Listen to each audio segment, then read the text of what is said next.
peace, peace, peace, peace. How's it going? Welcome to the 55th billionth live stream of this late weekend IYKYK. Been there, done. We've been there, done that a couple of times today. For those of you who know. For the rest, hi Gloria, hi Natadita, hi Debbie, hi Brenda, Robbie Lorraine, Pumpkin Ziggy, how's it going? Nina NB, Hanky Panda, and Teresa McGuire, Cecilia Brown, Blue Egyptian Lotus, Nicole Pancakes, Velasquez 2011. Hey, how's it going? Hello. Debbie says hi, D. Hi, Debbie. Hi, Zara VR. How's it going, everybody? Welcome to the live stream. Angie Unboxing. Hey. How's it going? So, been there, done that. It feels like it somehow it feels like a deja vu, doesn't it? I don't know what it is. Thank you, Brenda, so much, sweetie. Brenda donated $20. Always Tip your supporting host your if you're efforts, enjoying my the dear. show. Heart. Aw, thank you so much. So, Brenda, let me add you to the house. Oh, wait. Where's the... Oh, okay, no. Sorry, I lost my... Hold on. Okay. Brenda, darling. Here you go. Brenda, I want to say we're going to do... Spooky taco. Okay, let me try to do a spooky... how am I going to do a spooky taco? Butter.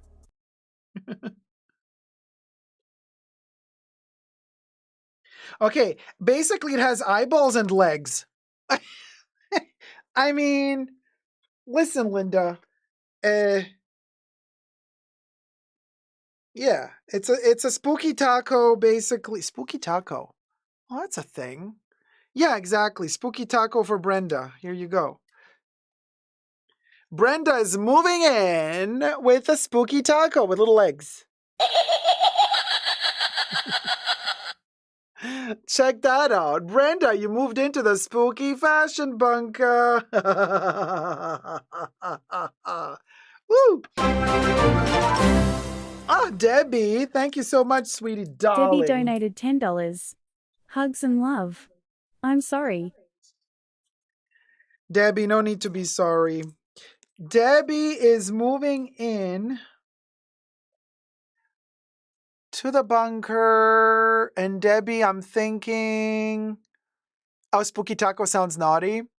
So, Debbie, I want to say we should do a... Butter. Spooky butter. Okay. Let's do spooky butter on a tray.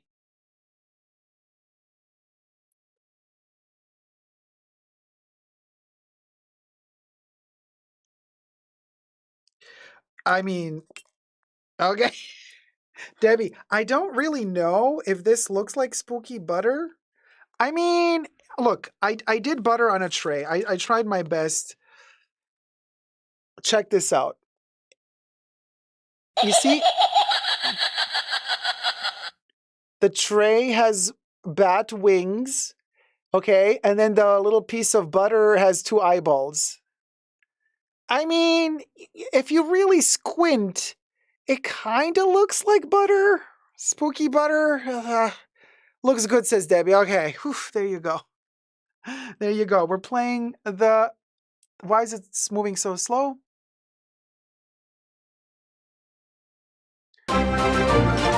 Gloria Recinos. There you go. Can I be Debbie's Gloria neighbor? Racinos Gloria. donated $10.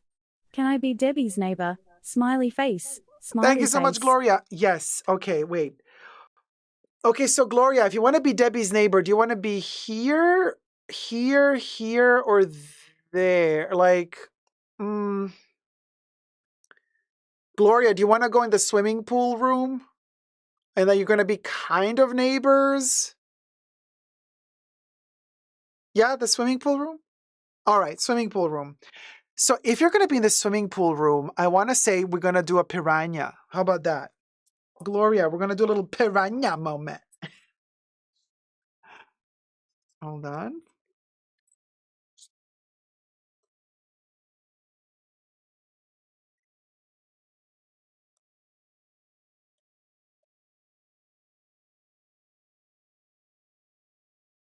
I mean, okay, so it's almost, I mean, it kind of looks like, I don't know. I want to say it looks like a piranha, but, well, look, it's definitely a fish with big teeth. Gloria is basically right next to Debbie. That's the neighborhood. Trouble is brewing, right? There you go. Okay, we got that. Who's 5? 5 donated $5. 5 donated 5? Hi, V-Cents. Wait, so are you sure you want it to be named as 5, or do you want to have a different name? Whoever did the 5, let me know, because otherwise I'll write 5 on the... Otherwise I'll write 5... Gosh, I'll write 5. Oh, you saw the name in chats? Okay. All right. So let's do 5. So 5, I want to say...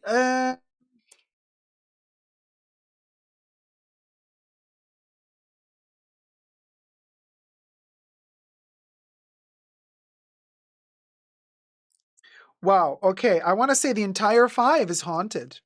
Yeah. You know, it's like, I think it was me, says Grant. Oh, Grant, it was you? Okay. Well, then, this is what we're going to do.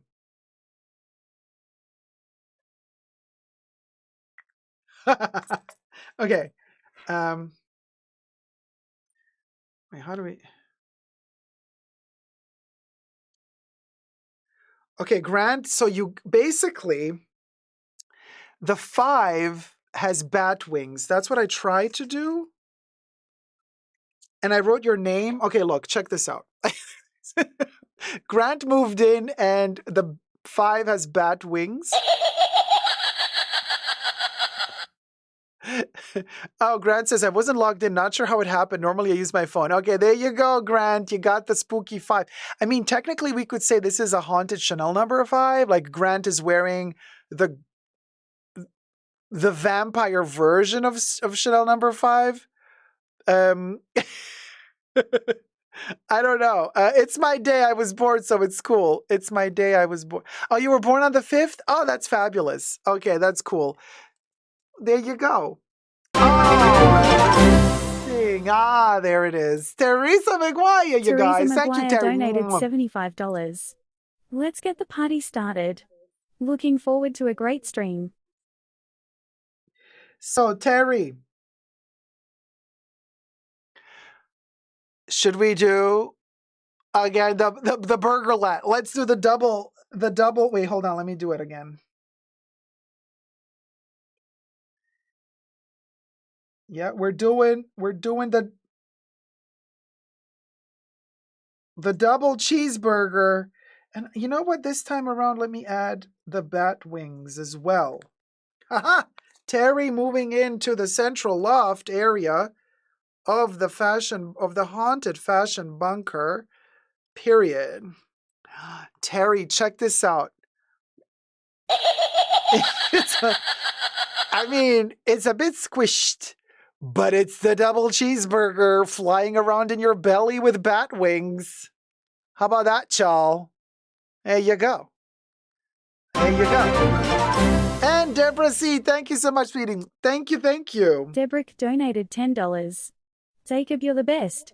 After a long day of fretting and worrying about the state of the world, there is always the bunker telling it like it is and laughter too. Thank you so much, sweetie. Yeah. So should we do the nugget? Flying nugget. Let me do the flying nugget. Hold on. Yeah.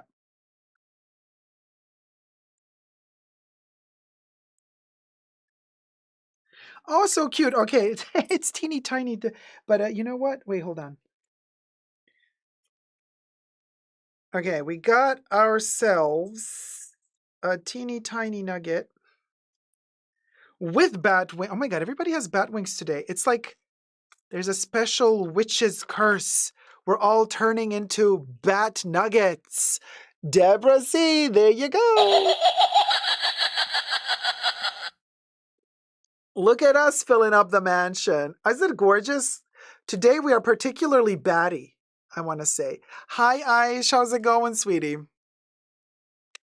If you wish to join our bat community, you can tip your host here or at the top of the chats. Thank you so much. And while you're at it, subscribe and like.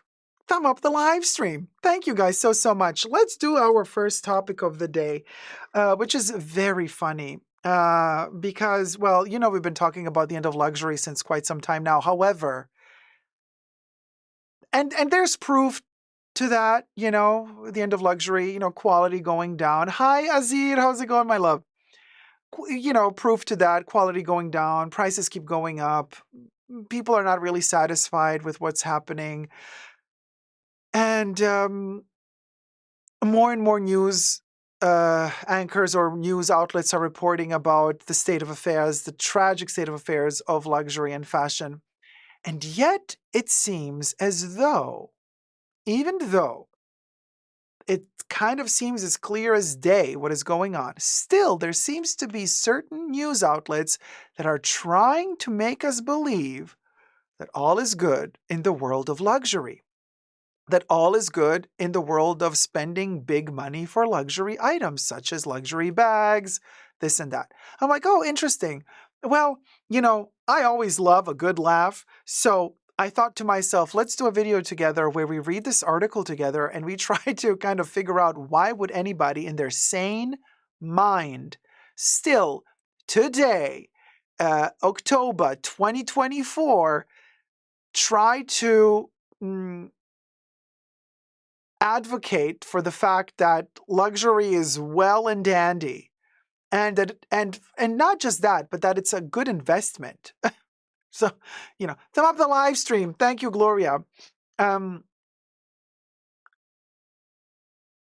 Hanky Panda says, please discuss Louis Vuitton trying to resurrect Neverfulls via influencers. Oh, honey, they will never resurrect it. Not even if they do it, not even if they try to reformulate it in the spooky haunted mansion beaker formulation room.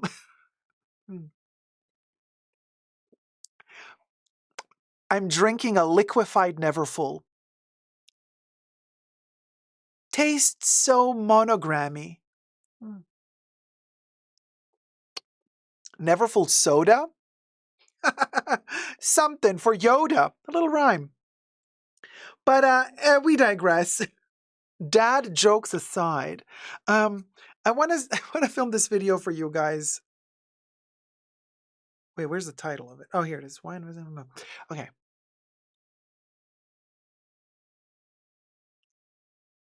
Hi, everybody. Dacob here. Welcome back to the Fashion Bunker. Luxury is well and fine. Keep buying expensive luxury products and enjoy them because they are a wonderful investment for your future. They are liquid, honey. Wait a minute. Who's trying to brainwash us about this? Huh.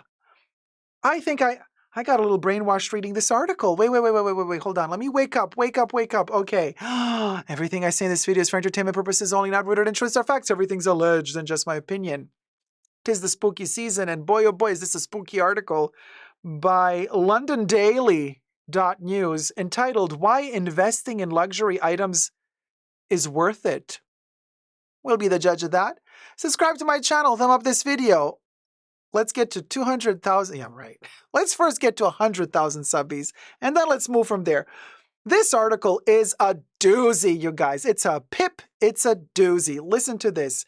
So basically, London Daily reports that savvy shoppers are increasingly trading fast fashion trends and lower price tags for luxury items as investments. Now, The author of this article is Edward Smith, and the article was published on October 9th, 2024. Now, I don't know if Edward Smith was in a coma the past like 5 or 6 years and like just woke up from a coma and believes that he's still in like 2017 or 2018 and he's writing an article thinking he's like still living in 2018. I don't know. But Edward Smith believes that, what will go, will go. Okay, so he says, not only can this approach save you money in the long run, but it also promotes a more sustainable approach to shopping and spending money. So we've been told many years ago. Dear Edward, unlike cheaply made items that quickly fall apart. Wait, Edward, you're talking about luxury here. The cheaply made products that quickly fall apart? Sounds like my Chanel 22 bag from the Métier d'Art 2022 collection. Okay, well, unlike cheaply made items that quickly fall apart, well-crafted luxury pieces can last a lifetime, reducing waste and minimizing your need to constantly replace them. Yeah, no, because currently we're having quite a few issues, dear Edward, with luxury items quickly falling apart. I don't know, maybe you come from another planet? Or you were in a coma. There are so many collectible items that have high returns if you should choose to sell them in the future. Among them are wine, handbags, whiskey, trainers, and childhood toys. Here are just a few benefits to investing in these luxury items. Hold on. Childhood toys, Edward? You're listing childhood toys as luxury items in your article?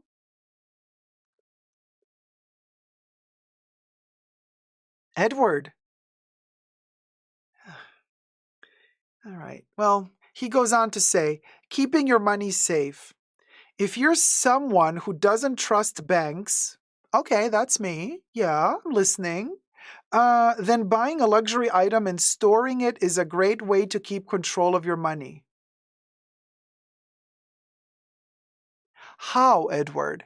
Because to buy that really expensive luxury item, many people go into debt with their credit cards. So not only do they not have the money to buy it, but they're now in minus and in the red, honey. So they have to pay off that debt. Plus, the item that they purchased devalues in time because the quality sucks. But okay, I'm listening. Your purchase is more reliable than traditional investment vehicles like stocks and bonds. Edward. Okay, so my 22 bag started peeling literally 20 minutes after I started wearing it for the first time ever. And yes, I bought it directly from the Chanel boutique back in the summer of 2022. And yes, I have a video unboxing it. And yes, I have another video on my channel talking about it starting peeling. And yes, I have a video on my channel that shows you exactly where it peeled and how it peeled. So no, I don't think it's better than stocks. During periods of economic uncertainty or inflation, these items can act as a hedge against a decline in purchasing power of traditional currencies. Specific types of fine art, classic cars, and iconic handbags have a proven track record of outperforming inflation and even the stock market in some cases. During hard times, honey, let me tell you something. If you read a book or two about hard times, recessions, or war, you're going to notice that actually in really hard times like those, the true luxury is water, bread or flour to make bread, salt, and sugar. You want to know what's the most valuable thing in those hard times? That's it. Water, salt, flour, and sugar. And if you're lucky, you got some electricity or you got some wood to start a fire to bake your bread. That's luxury when it really boils down to the hardships and the hard times. But you're trying to tell me here that we don't need the bread and the salt and the sugar and the water. Instead, we need what? A Chanel bag? Because a Chanel bag is going to get us through hard times when the shit hits the fan. Edward, I really hope you never in your lifetime get into a position where you hit hardship. I really hope it never happens to you. But if heaven forbid it were to happen to you, I really hope that the only thing you have at home is not a collection of Chanel bags, because you're going to starve to death. Trust you me, nobody's going to want your Chanel bag when the shit hits the fan in exchange for food and shelter. No one. That Chanel bag will be equal, zero, zilch, nada, nisba, darling. Nothing. So be careful. Be careful. We'll go. Okay. Edward goes on to saying that luxury appreciates in value. There is the potential for your luxury purchases to appreciate in value over time. Limited edition pieces such as Rolex watches, Hermes Birkin bags, and the works of blue chip artists are not only crafted with premium materials and exceptional skill, but their rarity and the prestige associated with owning them fuels their collectability and potential for value growth. Look for pieces with a strong historical track record of increasing in value and choose items of increasing in value? Oh, the grammar. And choose items that are likely to remain desirable to future collectors. Choose items that are likely to remain desirable to future collectors? Edward. Okay, so, we got to talk about what is the future. The future doesn't exist. The past doesn't exist because it's over. There's only the now. And I would personally never recommend anybody to poker too much into the future with your own money, with your own assets, thinking that maybe perchance your whatever you got today will be worth anything tomorrow. Don't ever think that way, people, because chances are you might lose everything tomorrow. So really, really go back to the basics. What do you need to survive? Survival skills, survival instinct, and, like we said, water, salt, flour, sugar. Even better, avoid the sugar and go for the honey. But for the honey, you need the bees. Do you know where to find the bees? Well, our pollution almost eradicated all of them. Pretty soon we won't have any more honey left. Back to sugar. Wait, how do you get the sugar? You need the sugar cane. How are you going to get the sugar cane? You don't even know how to harvest stuff. You got a bunch of Chanel bags laying at home, but you don't know how to plant a sugar cane, let alone harvest it and process it and turn it into sugar. How are you going to do that? How are you going to do that? Covering every budget. Luxury investments aren't just for the super wealthy. While some items may seem unrealistic for some, there are plenty of other accessible options that work for every budget. Pre-owned luxury jewelry can offer gorgeous pieces at a fraction of their retail price, but with the same quality and style. This is also a greener method of shopping too, since you give secondhand items a new lease of life.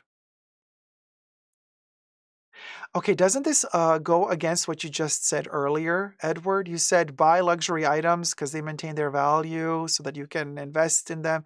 But now you're telling us that actually luxury items decrease in value the second you buy them, as we have seen so many times with fine jewelry. You purchase a Cartier love bracelet, the Trinity ring, whatever. A Chanel Coco Crush, whatever. The second you exit the boutique, that item is not worth as much as it was when you bought it. But you're telling us to buy luxury because it's an investment. But now you're telling us, no, buy the pre-loved because it's cheaper than buying it new. But you just said to buy it new because it appreciates in value. But now you're telling me to buy it pre-loved because it's cheaper to get it pre-loved than to buy it new. Edward, darling, what's it going to be? Higher quality. Yeah, we do have that category as well. As a rule, luxury pieces are generally considered to be of higher quality than cheaper high street brands. No, Edward, not true. We have debunked this a gazillion times already. But since you seem to have been in a coma for the past 10 years, maybe you still believe this is true. Allegedly. A well-made leather handbag from a renowned designer will likely last for decades.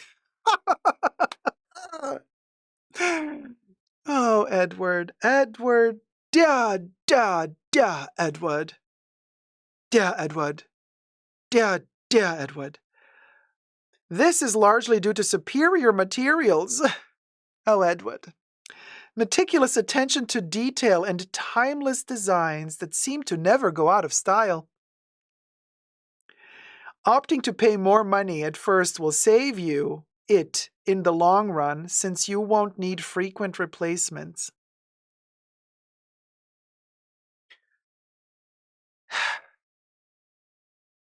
What can I say? This article was published on October 9th, 2024. And, and this person was paid to write that. I don't know if they were paid, but I mean, it was published. They're trying to make it sound like, yeah, all good. Keep buying. Overpriced luxury items. They're great quality. Just be careful, people, where you read your intel from, where you get your information from, who you trust. The news isn't always trustworthy. Doesn't matter if this is an inferior, not super famous news outlet. Doesn't matter. Even the big ones make tragic mistakes. Just be careful. Inform yourself cleverly, shrewdly, astutely, because even better than investing in luxury bags is investing in your intelligence, in your education. That's where I would invest in. Everything else? Wicca. Let me know your thoughts down below. Until next time, never forget to never give up on love. Subscribe and thumb up the video, as I say. Love you loads. Let's get to 100K. Bye.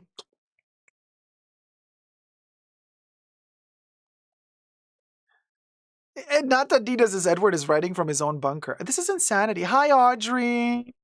Edward busy writing ridiculous articles. Go back to Fox and play with Bella. Oh, Edward Cullen? Love it. Deep underground bunkus is not Adida. Not Adida. Deborah C says he's a paid hack. Creative writing rule 1 for luxury industries. Lie, lie, lie, says Deborah C. Hi, Holly Grace. Hi, Emotion Engine. I'm really sick of generic news outlets writing fashion-related news that are so out of touch with the reality. Oh, Holly Grace, thank you for saying that. Guess what, though? Can we bring up that comment about me? I should just do perfume videos. Guess what, though? I've had a person comment. I don't know, Holly, if you've seen my video on the Harrods scandal, right?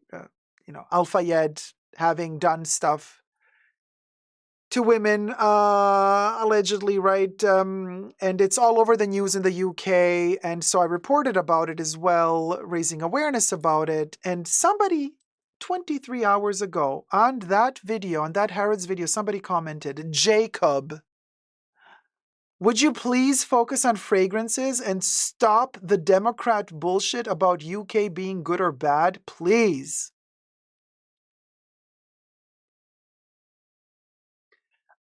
I never spoke about any Democrat, non-Democrat, Republican, non-Republican stuff, nor did I ever talk about the democracy there.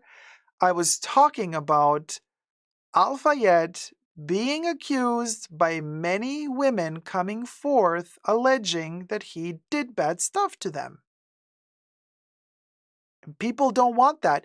They want me to be that enabler, Holly, to be that generic news outlet writing fashion-related news that are so out of touch with reality. They want me to be, I don't know, Mim.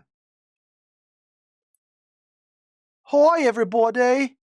Here's another bag. My accent is amazing. Down under. Here's another bag I got. I'm gonna drink some coffee out of it. Lovely. I mean, of course, we're worried. Oh no! The dingo ate me Birkin!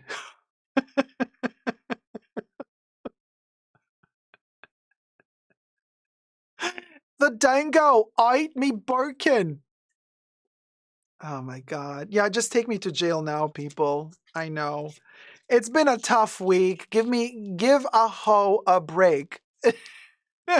Dingo ate me Birkin merch, please, is Holy Grace. Oh my god, Terry is a genius. So in the pre-show, Terry's like, the accent. Wait, Terry, what did you say? The accent is like, wait, what did you say? Terry, what did you say? The accent was a British something. And then I was, and then I was like, oh my god, Terry, you nailed it. It was so British. But then I tried it, a Cockney. Yeah, right, Terry, Cockney. And then I was like, I tried again, and then I got it a little bit better. Thanks, Deborah. Yeah. And then I tried again, but it's really hard. You know what I've also noticed? It's always easy. Hey, Mahora, leave my homegirl alone. Cheesy Chips is like, oh my god. Oh, please. Don't get me started with all these people. For Australian actors, it is super easy to nail the American accents, the British accents. They're amazing. Australian actors are amazing at doing other English accents. It's the other way around that's almost impossible. I mean, seriously, the hardest accent for an English-speaking person to learn or to nail is Australian or like Kiwi. Aussie and Kiwi accent, so difficult. So difficult. Yeah, Holy Grace says, I would actually say Aussie accents are some of the hardest to do. Exactly. I completely agree with you. They are so difficult.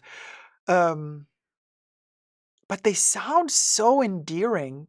I mean, I love them. Don't get me wrong. Some people get upset, like, why are you making fun of the Australian accent? Because I am very attracted by it. I'm not making fun of it. It sounds really attractive to me. You know, it's an accent that sounds very alluring. It kind of lures me in, and I want to speak it because whenever I hear somebody speak an Australian or Kiwi accent, I get hypnotized. I get hypnotized. I get like, oh, I don't know. It's just soothing to me. The way it rolls, something about how it rolls, how it bounces, how it kind of just, it flows. It's a very fluid, I want to say fluid accent, you know? Very fluid accent. Oh, Zara says, my husband nailed it in 1 year living from Belgium in Sydney, but he's fluent in languages. Oh, Zara, that's awesome. I want to say 1 year is a good time as well. But kind of funny though, because still 1 year is long. I mean, not long for an Aussie accent, but long in general for nailing an accent, but not long for an Australian accent. Quirky accents here in Australia, it's a blend. We often speak with the lilt coming up at the end, and it's relaxed as a style of speaking. Relaxed. Oh, dingo, I my baby. Bye, bye, bye, bye, bye. Bye, baby. Bye, bye, bye, bye, bye, bye, bye. Dinga, dinga, dinga, my baby. Bye bye. Bye bye. Bye bye. Wait, relax at the end, baby. Dinga, my baby. Watch Crocodile Dundee. Dundee. Yeah, Debbie, I watched Crocodile Dundee. Baby, bye, okay. Nah. Bye bye. Bye bye. Quirky accents, right? It depends where you are, like the outback or city. Oh yeah, Hunter Butler says it comes up like a question. Oh yeah. Oh, gotcha, Hunter. So, dingo at my baby? Yeah, I did it like a question. Say it like bye-bye. Oh, gotcha, Let It Lucha. Bye, like bye-bye, but bye-bee. Let It Lucha, that's perfect. Thank you. A dango ait me bye-bye. Bye-bee. Bye-bee. Not bye, bee. Dango ait me bye-bee. Bye-bee. Like my Barbie. If you're from New Jersey. If you're from New Jersey, you play with a Barbie. But you play with a Barbie if you're from New Jersey. But if you're from Australia, the dingo ate your Barbie. It needs to be softer. Barbie. Barbie. Barbie. Can't imagine that would go in Australia. Cinnamon roll. I mean, you and I together, we would be a pip. Terry says, nobody has a sexier accent than Paul Hogan. Wait, Paul Hogan? The wrestler? No, that's Hulk Hogan. Wait, hold on. Sorry, Terry, that's Hulk Hogan. Hulk Hogan. I'm like, Hulk Hogan doesn't have an Australian accent. What did he do? Paul Hogan is Crocodile Dundee. Yeah. Nina says, speaking about New Zealander accent, I had a friend in the early 2000s and she was so cute. It took me a second to understand her and ended up speaking the way she and her husband did. I love it. Oh, that's so cute. Mahora. Mahora added the extra lingo. Dingo don't eat my bay.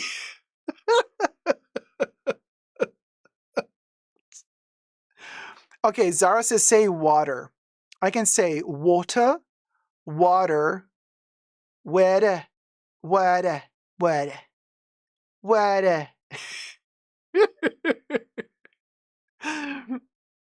Water. My mom loved Steve Irwin's accent. Speaking of wed, I got an update for y'all.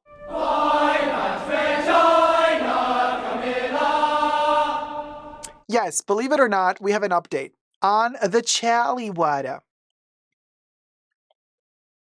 Listen, Linda, you remember a couple of months ago we were talking about the situation at the Ritz-Carlton somewhere on the coast of something in America. And so in California, somewhere in California. Okay, Ritz-Carlton in California, somewhere on the coast. And a lady ordered wood to her hotel room. She was there with her hubby. The wood arrived and she opened it. She's like, oh, I want to drink this water. Well, actually, no, she's American. So I want to drink this water. Yeah. Okay, so she sips it. And she goes, Mama, this water tastes spunky. And the husband is like, wow, what do you mean, darling? Let me taste the water. So he tastes the water. And he says, kind of jizzy. Disgusting! So anyway, what happened was they called the reception of the hotel lobby. They come upstairs and the wifey is like, this water tastes like jizz. And the guys were like, oh, hold on a minute. You think Charlie did it? You think Charlie jizzed in the water? She's like, oh, I don't know. Who could it have been? I don't know. And then they're like, oh my God, oh my God. And then they sequestered the bottle of water and locked it up until the police arrived. This is like a story for Hercule Poirot. And so they took the bottle with whatever water was left in it, and they sent it off for inspection. They inspected the water, and it did come out as containing human semen.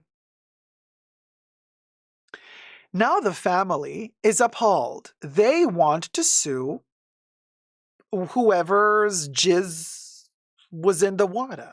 Okay. Because they made her drink the jizzy water. Not frizzy, jizzy. Okay. Now, here's what we'll go. They did what they did.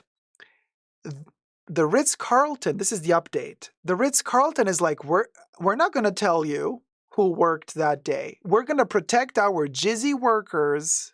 They've been jizzing away. They've been working real hard, milking it.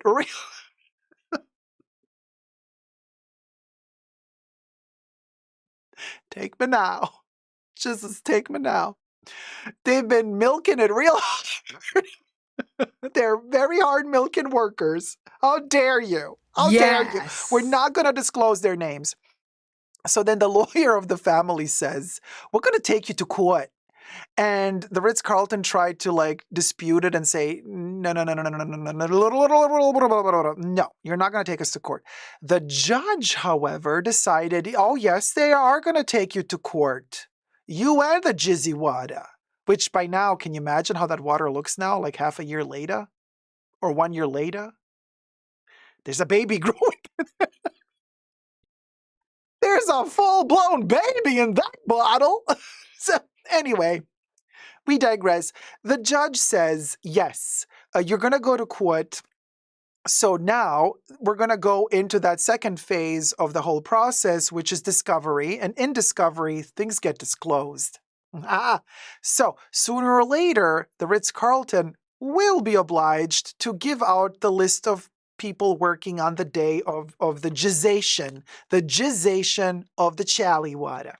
Now, once that happens, you can imagine the next step, because obviously they do have the DNA of the jizzation of the water, and now they're going to probably force the people who worked that day to jizz some more. Or they're going to swap them to get DNA tests done to see if it's a match. And when they find the person whose DNA matches the water, well, what do you know? They're probably going to be classified an S offender.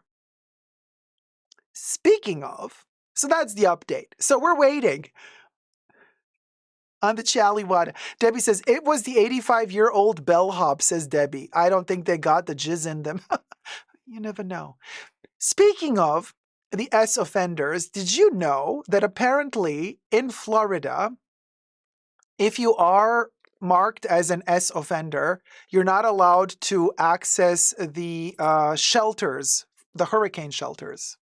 So basically, you're standing there, there's a hurricane a-coming, they don't let you in. They're like, see ya, don't want to be ya.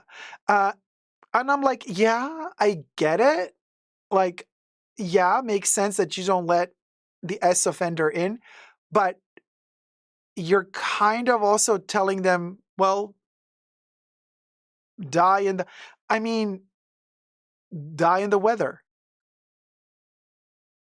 Now, here's the thing. Then make a shelter for the S offenders.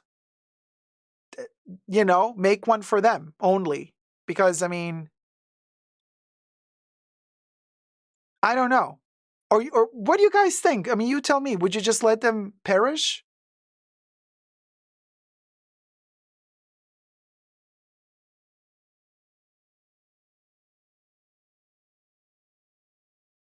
Like, honestly, okay, Holly says if they're not in jail, they essentially have the right to the shelter. Well, they're not allowed entrance. I mean, give them a 10, says Jonathan. Okay, so I see where, just separate, says Debbie. Too risky to let them. No, I'm completely with you guys. I would not let them in. Not let them in. But I would maybe organize a separate shelter for them.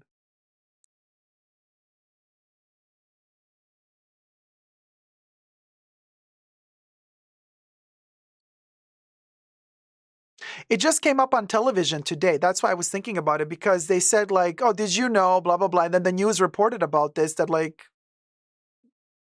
and I was like, oh, that's interesting. So, so basically somebody's left out to perish in the hurricane. But then that's kind of like saying, we are sentencing you to unaliving. You know what I mean? So I'm like, but you didn't sentence the person to unaliving because they're not in jails and they're not, you know what I mean? So like, so they're free, but they are registered as that. So what happens when a hurricane hits? Like, what happens when a hurricane hits? Terry says separate shelters for sure. Yeah. Jonathan says they should have left. Holly Gray says, you have to think it through though. If they are not allowed in, then who else would not be allowed in? There are so many criminals of different categories, threats to all groups of people. That's what I'm saying, guys. I'm not trying to poke at, like some what's it called when you little clickbaity, like what's it called? A topic that's a little bit iffy. I'm not trying to be controversial here, but it really kind of struck me because I thought to myself, oh wow, okay, so not every human is allowed access to a shelter in case of terrible natural disasters, and that kind of hit me because, like, yeah, it's a very difficult situation. I agree. Don't let them in because but at the same time, like, but you can't really just let a person get caught by the hurricane out there. Very difficult thing. So I'm not trying to irritate anybody. It was just, I honestly, kind of surprised me because it made me think, like, how would I solve this issue? Alina Poe says Pasco County set up a separate building as a shelter for them. Oh, there you go. Well, thank you, Alina, for letting me know. Okay, so there you go. Which county was that? Pasco County? Well, there you go. They solved the issue. Well, thank you for letting me know. Okay, issue solved. Now I have a moral... like the Rubik's Cube is solved. So they had a separate shelter for them. Okay, great. Okay, we'll go. There you go. All right, thank you for letting me know. Oh, Gloria. Okay. Yeah, Banca jail for you, Gloria. If they are, yeah, I would, yeah, okay. Anyway, so this is what policy making is like in government. You have to think of all the angles. Oh, no, Deborah, for sure, for sure. And I'm just like saying, morally, just like, life is life. So whose life is worth more than who else's life? It's very strange, to me, this whole debate, and no matter how bad a person you are or whatever health issues you got, because you don't know who did what for what reason. Some people did it because they wanted to. Some people did whatever they did because they're mentally cuckoo. Like, very tricky. And then the mob mentality. The mob mentality is very quick to react. And a lot of bad things can come out of mob mentality movements. People are very easy and quick to get riled up, and everybody gets angry really fast, and things blow out of proportion and become this huge thing. And before you know it, you've done something as a mob to whoever for whatever reason, and very, very, very dangerous. Hi, Sibylla Delphos. Good morning, sweetie. Brenda says government must build shelters for everybody, right? To go in, you present your the card that declares, yes, exactly. Yeah, Holy Grace, the mob reacting out of emotion and not thought. Because, guys, don't forget, we always talk about this on my channel. There's also a very big difference between moral and law. And I'll never stress enough to repeat this. A lot of the times what is legal is not morally valid. Many a times what is legal is not moral. And many a times what is moral, what your moral compass is telling you is correct, many a times that is not legal. So these are two different worlds. And many a times we as citizens, we tend to judge stuff with emotions. We're very emotional.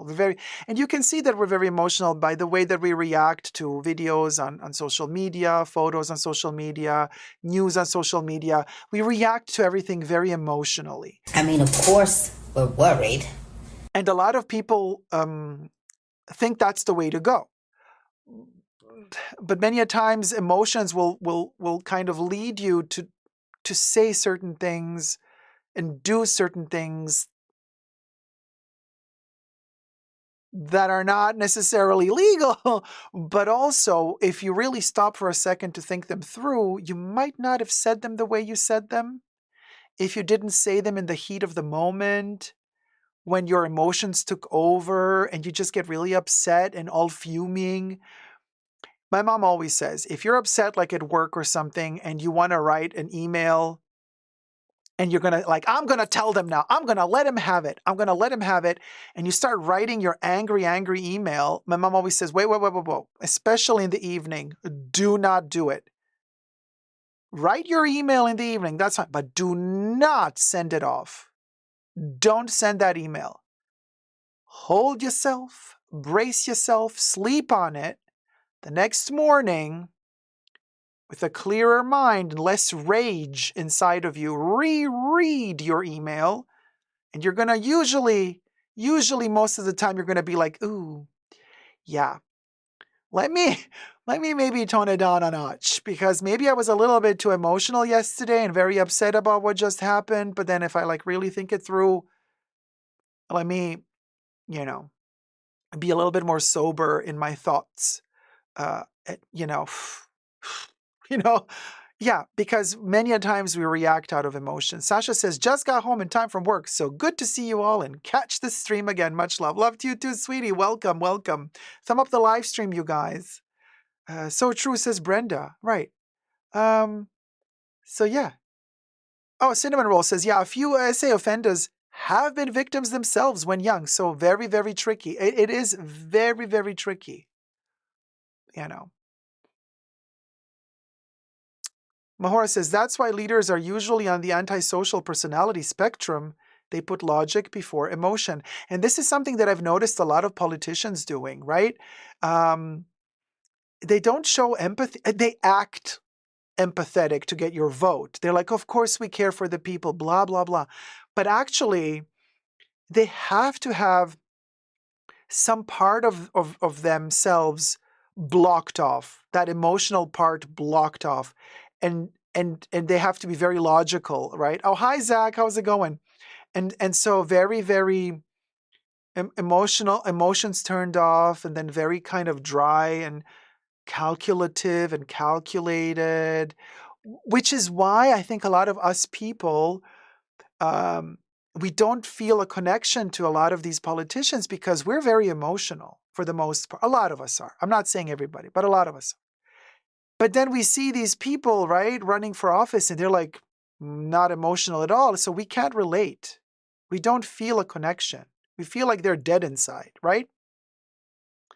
This is coincidentally why I feel a person like Donnie did so well, because he tickled that emotional thing, He played emotional.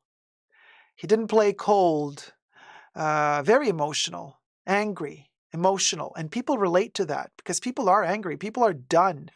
People are so exhausted of having taxes elevated all the time, of having money ripped off of them all the time, of having healthcare ripping them off all the time, of having food prices ripping them off all the time, of not being able to afford a home anymore, And then finally you have somebody stepping up into politics being like, hey, I'm angry too. Let's be angry together.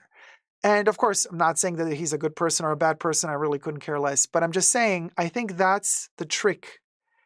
That's the trick. It's using that emotional button, turning on that emotional button in the viewer to get the viewers to feel with you.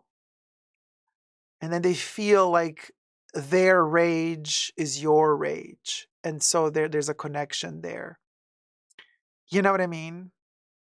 Oh, Holy Grace, I completely agree with you. Holy Grace says, I would love to sit with a politician one day. There is something psychologically off with them. I have a feeling, and I've been saying this a lot, you got to be some form of sociopath to even want so much power. Now, guys, don't get me wrong. I love it when somebody sacrifices their own private personal life and social life for the better of other people. You know what I mean? When somebody selflessly decides to sacrifice their time to help other people. That is commendable. That is beautiful to see. And there are many people out there who really sacrifice everything to help others. But those people who truly authentically sacrifice a lot to save others, they're not politicians. They're not worried to win a political race and become presidents or rulers of parliament or whatever. No. The true person that really cares about others is usually very poor, no money involved, and really selflessly gives everything. Whatever they have, they give to you. That's a person who truly helps others. The second there is some form of power involved, the second there is some form of chess game involved. Let me move this pawn here. Let me move that pawn here because that pawn is going to make and trigger this pawn to do this so that I can climb up the ladder. The second there's that sort of play involved, you lose me because there's no empathy there. There's no emotion there. There's no honesty there, you know? So that then it becomes a power game. And so then I ask myself, okay, so you want power. So your end goal is power. Your end goal is not to help people. Your end goal is to rule, to govern over people. So people that show me that character trait are very dangerous in my opinion, and they scare me because I feel like they do not know empathy, right? So that's the thing. That's the thing that once you show me that you're a true politician, I'm like, okay, we're done here. I don't think we can relate, you know? Terry, exactly. Terry says, I have the biggest heart and will give the shirt off my back. And I know you will, Terry, because you are amazing. And that's why you're not a politician. See what I'm saying? Because we don't have this urge for power. We don't have this urge to climb the top of the ladder, be on the peak of the mountain. Like, it doesn't give me any joy. It doesn't give me any satisfaction whatsoever to envision myself ruling or governing over people. I'm like, that's not my place. Like, you know what I mean? That's literally, I have no desire whatsoever to be in that position, to play those games. No desire whatsoever. It would make me miserable, actually, to be perfectly honest with you. It would make me miserable. Thank you for subscribing, the Pablo. Pablo. You know what I mean? I'm just saying. Yeah. Yes, but look at actors, says Deborah. Models, musicians, corporates, they are very scheming. Actors, models, musicians, corporate. Deborah, in every, well, for sure, in every field and category of profession, you might encounter somebody who's manipulative and scheming. For sure. Yeah. Yeah, for sure. You know, but I do believe it takes an extra. Hi, Schler Moludi. How's it going, sweetie? I think it takes an extra level of sociopath to want to rule and govern through politics. I think that's a whole different can of worms than saying, I want to, rise up in my job, in my company, and I want to be the CEO of blah, blah, blah. You know,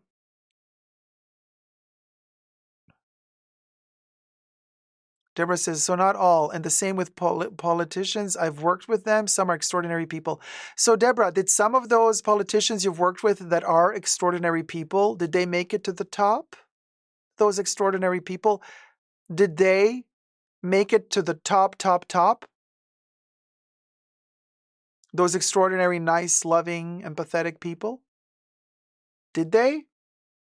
Did they want to make it to the top?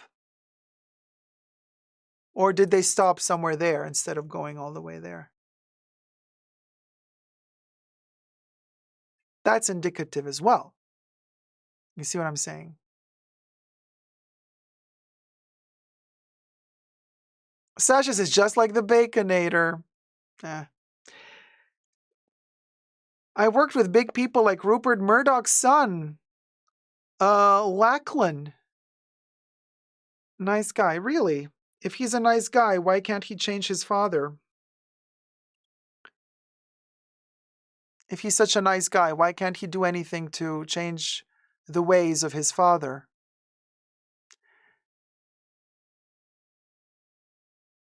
How can he live with himself, knowing that he has a father like that? Because, you see, I wouldn't be able to cope with that, personally. So, if I were the son of a person like that. Cinnamon Roll says, this need for power doesn't make sense. I've been involved in politics a little bit and dealing to older men that didn't make it, that have been in politics, they all lost interest because there is no ladder to climb anymore. Very interesting, Cinnamon Roll. Lars says exactly, they have a hidden agenda. So they work on strategies which should help them get what they want.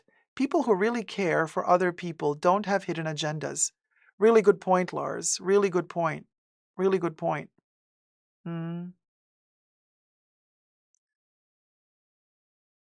He wanted to be the opposite? Yeah, but that's also a very egotistical thing to do, Zara, if you think about it. Proving himself, like, who cares? You know what I mean? Fix your father. You don't have to prove to us that you want to be the opposite. You're in the family. You're inside. You're an insider. Work from within to fix the problem. Deborah says it's very difficult. You have to be tough to an extent. Just to be successful in film, you need to be ruthless. Nelson Mandela is an example, but he was also flawed too. Nobody's perfect. Nobody's perfect. Of course nobody's perfect. Nobody's perfect. Well, that's not the debate here, is it? Emotion Engine says, if his father had a change of heart, they'd be broke. They love money too much. Interesting point, Emotion Engine. Schler says, Lachlan is a copy of his dad. Ah, interesting. Thank you, Schler, for letting us know. Ayla donated $20. So he's not that good after all, huh? Dacob put me on the dance floor. Tonight I'm dancing with the ghouls. Thank you, Ayla, so much. Ayla is joining the Fashion Bunker. Ayla wants to go on the dance floor. Okay, you're going to be right next to Terry, where the party is going on already. I'm going to give you haunted French fries.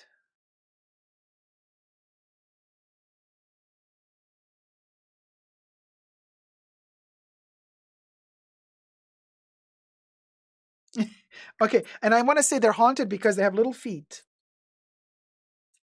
They have little feet and they are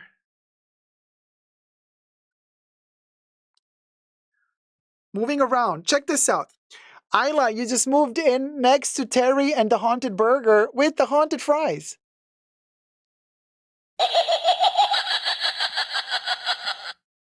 Whee! Check this out. We are populating the Haunted Mansion trio, the triptych. You guys, it's a spooky fast food party today. So everybody gets some form of spooky fast food. That's what we do. Yeah, but pass me a drink, says Ayla. The drinks are all over the place. You know.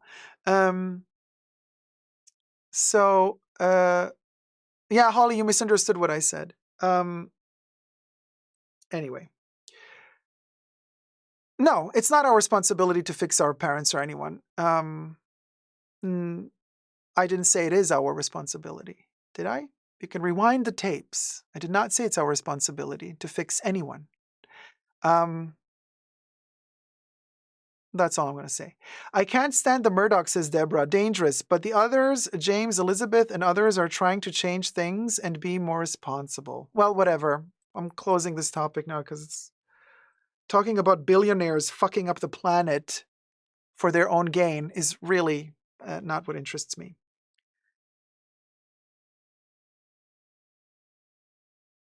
Kim Jones exits Fendi And as Kim Jones exits Fendi, we're having an issue.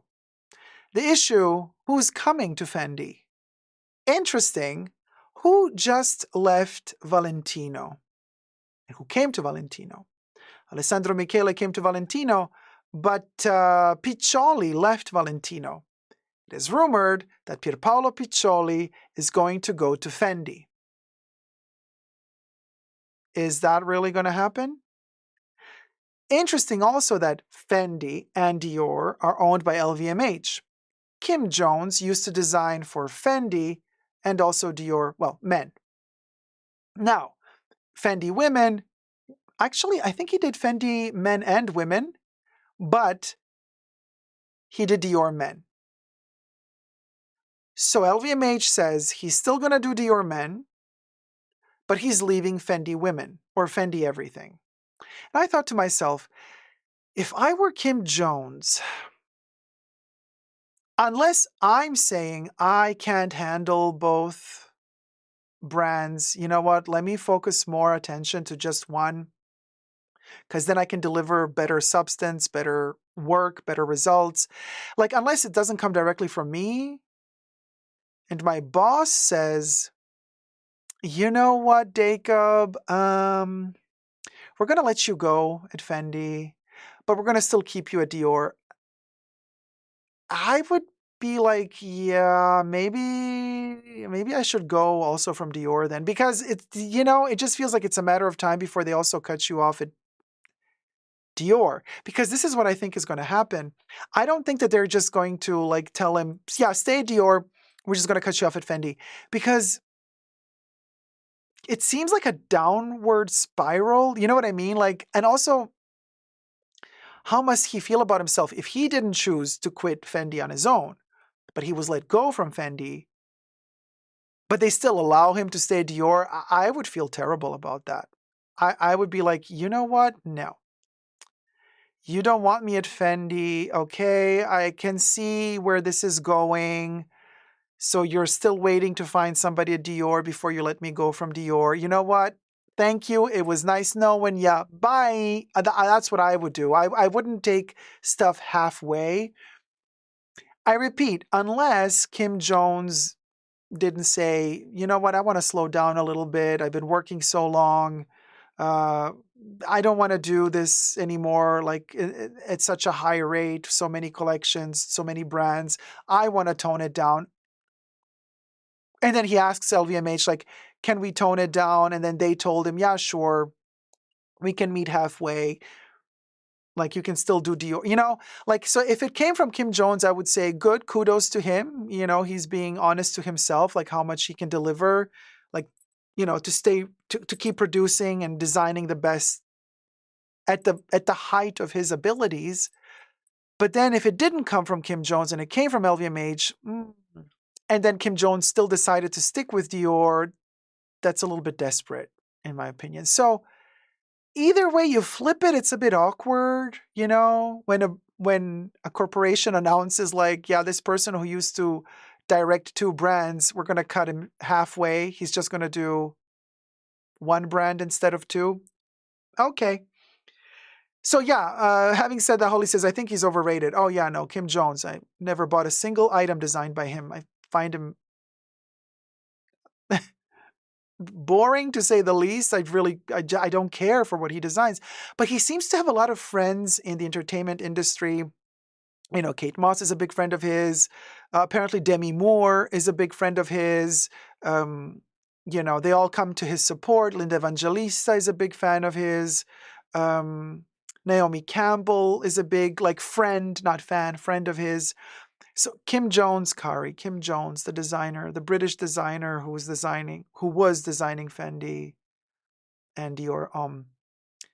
But why? I mean, Fendi is not selling like before, but I don't think it's because of him. It's the times we live in, says Cinnamon Roll. Interesting point. But here's another thing, right? Somebody was saying that John Galliano is going to take over Fendi. Hi, Joyful Remorse. How's it going? Robbie Lorraine says, everyone is exiting, everyone is divorcing their maison. It's very bizarre. I don't personally see Galliano doing Fendi. I think Fendi is too Italian and too... So Fendi to me never really... I find Fendi really boring. I always did. Fendi to me is lackluster. Fendi to me has no emotion, you know. It's a brand that is very hard edges, very architectural in a way, you know. Fendi never called my name. Fendi is very dry, aseptic. Fendi is very square,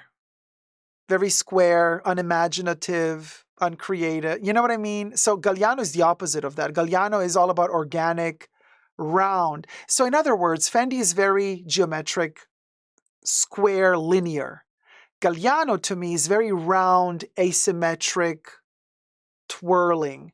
So that's why to me Galliano could never fit with Fendi, in my personal opinion. You see what I'm saying? I'm trying to describe this visually for you guys, so it's like, so I don't use too many words. um, you know what I mean? Yeah, very Roman, Yvonne Burns. That's a good point. Yeah, Fendi. Yeah, Fendi feels blah, yeah.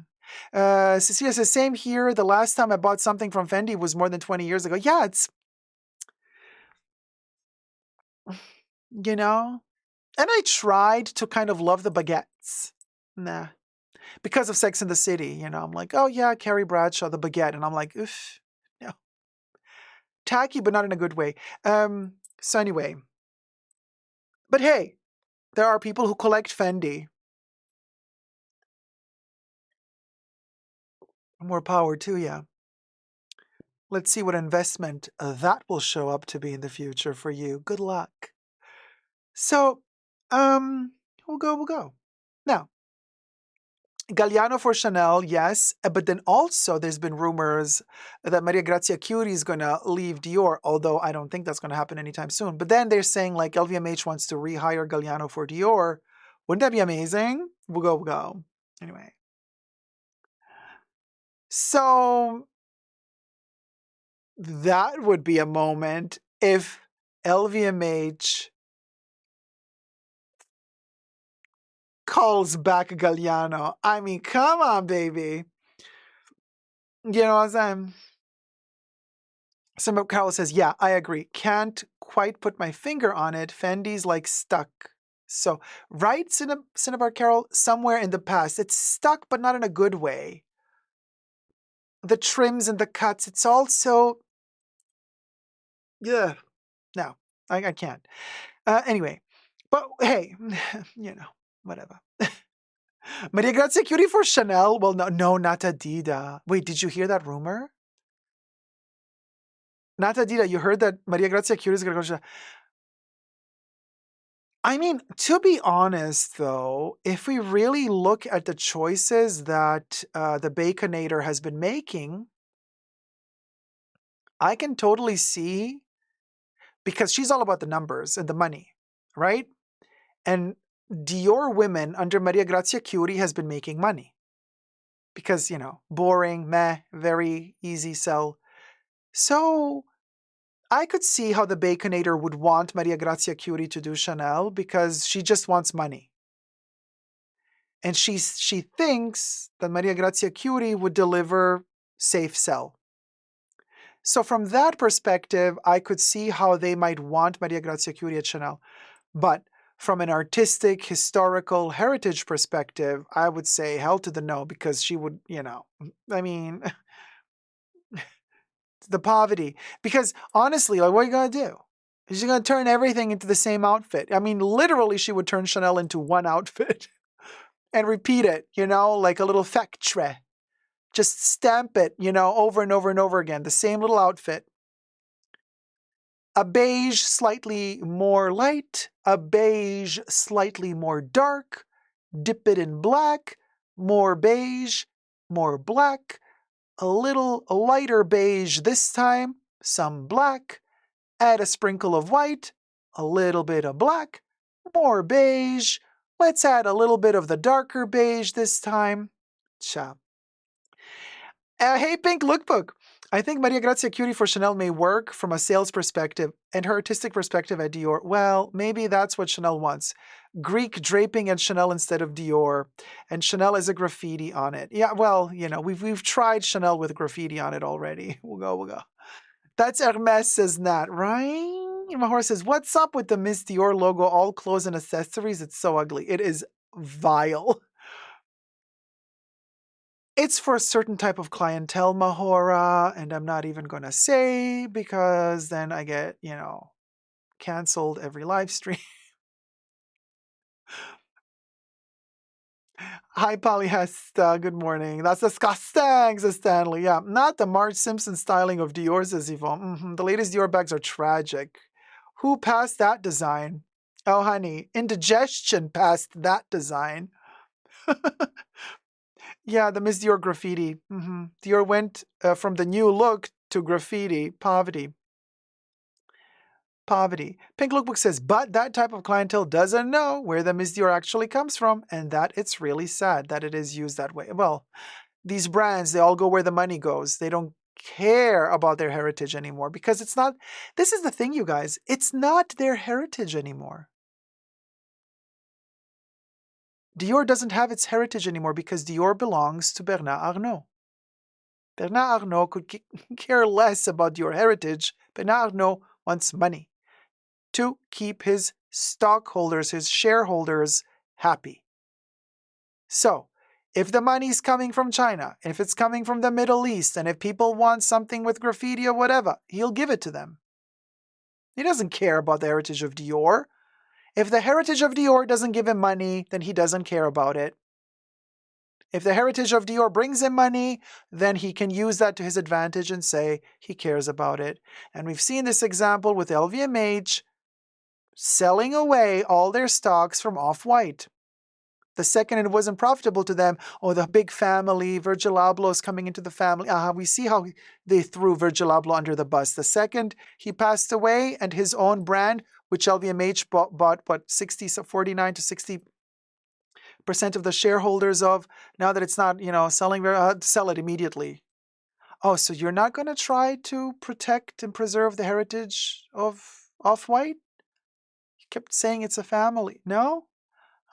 So what do? You sell it off to a company that doesn't even deal with luxury. Well,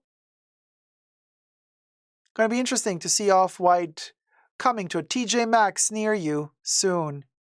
Yeah, honestly,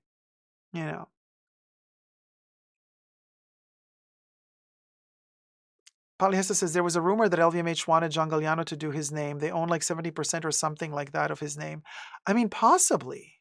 Talking about Bernard Arnault, did you know that the UK, and to that viewer who commented on my channel that I should stop talking about the UK and just do perfume reviews, sorry, boo-boo, I'm going to talk about the UK some more. So the UK had to issue an official apology to Bernard Arnault because they were planning some summit in which they invited all of these like big tycoons and corporate moguls and, the heads of CEOs, owners of big multi-billion corporations from Europe. They were inviting them to some summit in the UK to prove to them basically that the UK wants to do business with European companies, that they're going to do great tax incentives for them, to lure them in to do business in the UK. So apparently, this company that is, I guess, directed by the government sent a newsletter, like a sort of an email message to everybody involved in this summit and meeting, meaning all the companies, all the CEOs, all the workers involved in the meeting, all the brands, government officials, whoever was going to come was sent this email in which they accidentally also added Bernard Arnault's personal private email address, which has been leaked. Oopsie. So now here we are. Now we have Bernie's private email address. And Bernie was very upset. So, so the UK had to issue an official apology for leaking a private email address. That funny. And their apology statement also claims that they take privacy very seriously. I'm like, oh yeah, sure you do. Well, that went well. So anyway, long story short, they're issuing an apology to poor old Bernie, who's still a billionaire but lost a couple billion since his stock fell. Oh, one of my subbies, by the way, owns LVMH stock, and they told me that they sold it all off because because there's they're crashing. So just letting you know, people have been reporting to me that they're selling the LVMH stock. They're like, oh hell no, hell to the no, hell to no. So anyway, so I have the email address now. So here's what I'm thinking. No. Listen, Linda. Thumb up the live stream, and should we write an email? Should we write an email to, because listen, of course we're worried. I would start the email with, we can write something to Bernie. We could tell him our thoughts and prayers. Bring home the bacon. Bring home the bacon to his family. And also, tell him something like, hey, I would start the email with, because, he's losing millions, right? Since, the third quarter earnings are not as good for LVMH. I would start with, Dear Bernie, of course we're worried. You know what I mean? You know what I mean? Of course we're worried about your billions evaporating. But here's a couple of tips. Yes, exactly, Velasquez. Mes amis, or mon ami, mon cher. We have a couple of tips. How to make your business better. Zoom better, Bernie. Zoom better. Zoom better. And then I would say, we can write a letter. We can write an email. You have anything? Is there anything you would like to write to Bernie? Hi, Stian. Hey, Dacob. Hey, everybody. It's my birthday today. Oh, just 2 more years until 40. LOL. Oh, Stian, happy birthday, sweetie. Wait, let me see if I can make Bubbles sing you a song. Kari says, écoutez-moi. Happy birthday to you. Stian. Happy birthday to you. Stian. Happy birthday, I'm living Ferret. Happy birthday to you. Happy birthday, sweetie. Here's to your 38. 38 is just the new 22, honey. 38 is the new 22. So I would say, da Bernie. Oh, Yvonne, that's a great way to start. Yvonne Burns, it's like, da Bernie, can we talk? Love it. Love it. Oh, MB, I think Bubbles uses auto-tune. Yeah, she's like J-Lo, baby. Banana says, oh my God, it's my birthday too. Happy birthday, Stian. Happy birthday, Banana. Happy birthday to you too, sweetie. Happy birthday to you. Banana. Happy birthday to you. Banana. Happy birthday, I'm living Ferret. Happy birthday to you. The banana that I ate in the after the pre-show. Whee! There you go. There you go. Happy birthday, banana. So right, okay. Da Bernie. Can we talk? We are worried. And then I want to say, what will go, will go. I would also say, what will go, will go. Zoo better. Sincerely yours, the Day Cult. Simple and to the point, literally. Da Bernie. Can we talk? we are worried. Zubeda will go. Sincerely yours. Yes, this is okay. I think that's yes. I need a paper. I need a piece of paper. I need a piece of printing paper. Hold on. I need a piece of paper. Hi, Shifa Bukhari. Hi, Yvonne Burns. Okay, hold on. I got a piece of paper.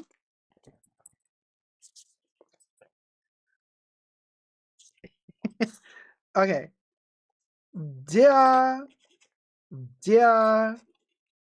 Bernie, can we talk?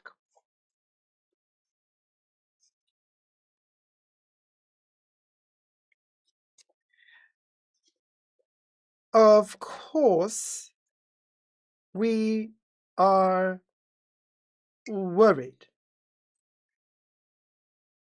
We'll go.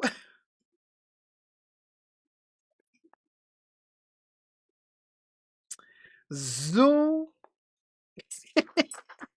Zoom. Better. Zoom. Better. Sincerely yours, Dacob.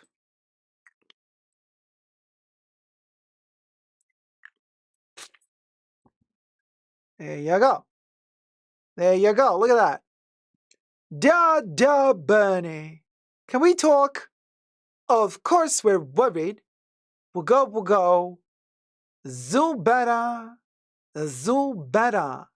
Sincerely yours, Dacob. Because the entire cult is writing. I think this is a very, very, very interesting email. Very, very to the point. Very, very to the point. Zubeda. Bernie, darling, do we need me to lend you some cash for lunch? Oh, Caroline, that's naughty. Anyway, also, of course, we're worried. And I want to say, all right, let's date it. You know, the fashion bunker.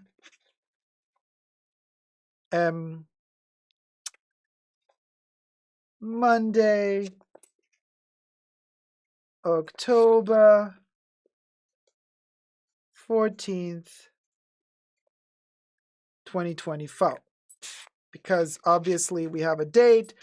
There you go. It is officialized. Fashion Bunker, Monday, October 14th, 2024. Zubeda. It's official. We're going to frame it, keep it. We'll go. IYKYK, period. Let me take a sip of my potion.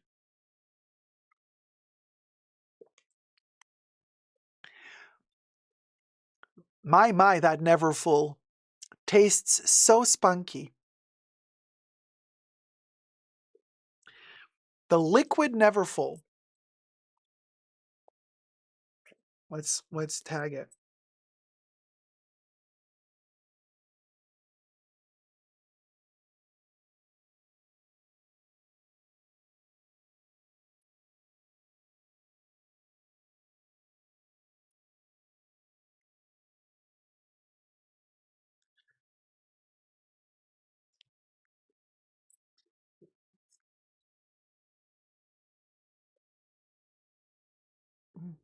There you go. The liquid neverfull. Yeah. I swear to God, these little sticky notes from the Dollar Tree, they're not good. It's just going to fall off, just like the neverfull falls a bit. Liquid neverfull. Is it? Are you detaching? Yes, you are. Yes, you are.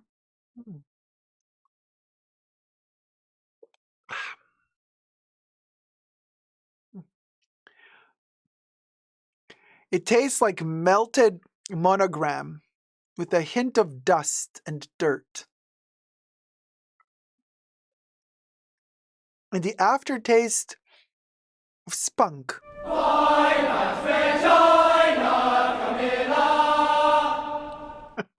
Melted monogram, baby. You best believe. So let's review a fashion show. Lars says we got to put something with baby in an Australian accent. Baby. Baby. I'm sure Bernie would appreciate, yes. I mean, look, Australia has buying power too.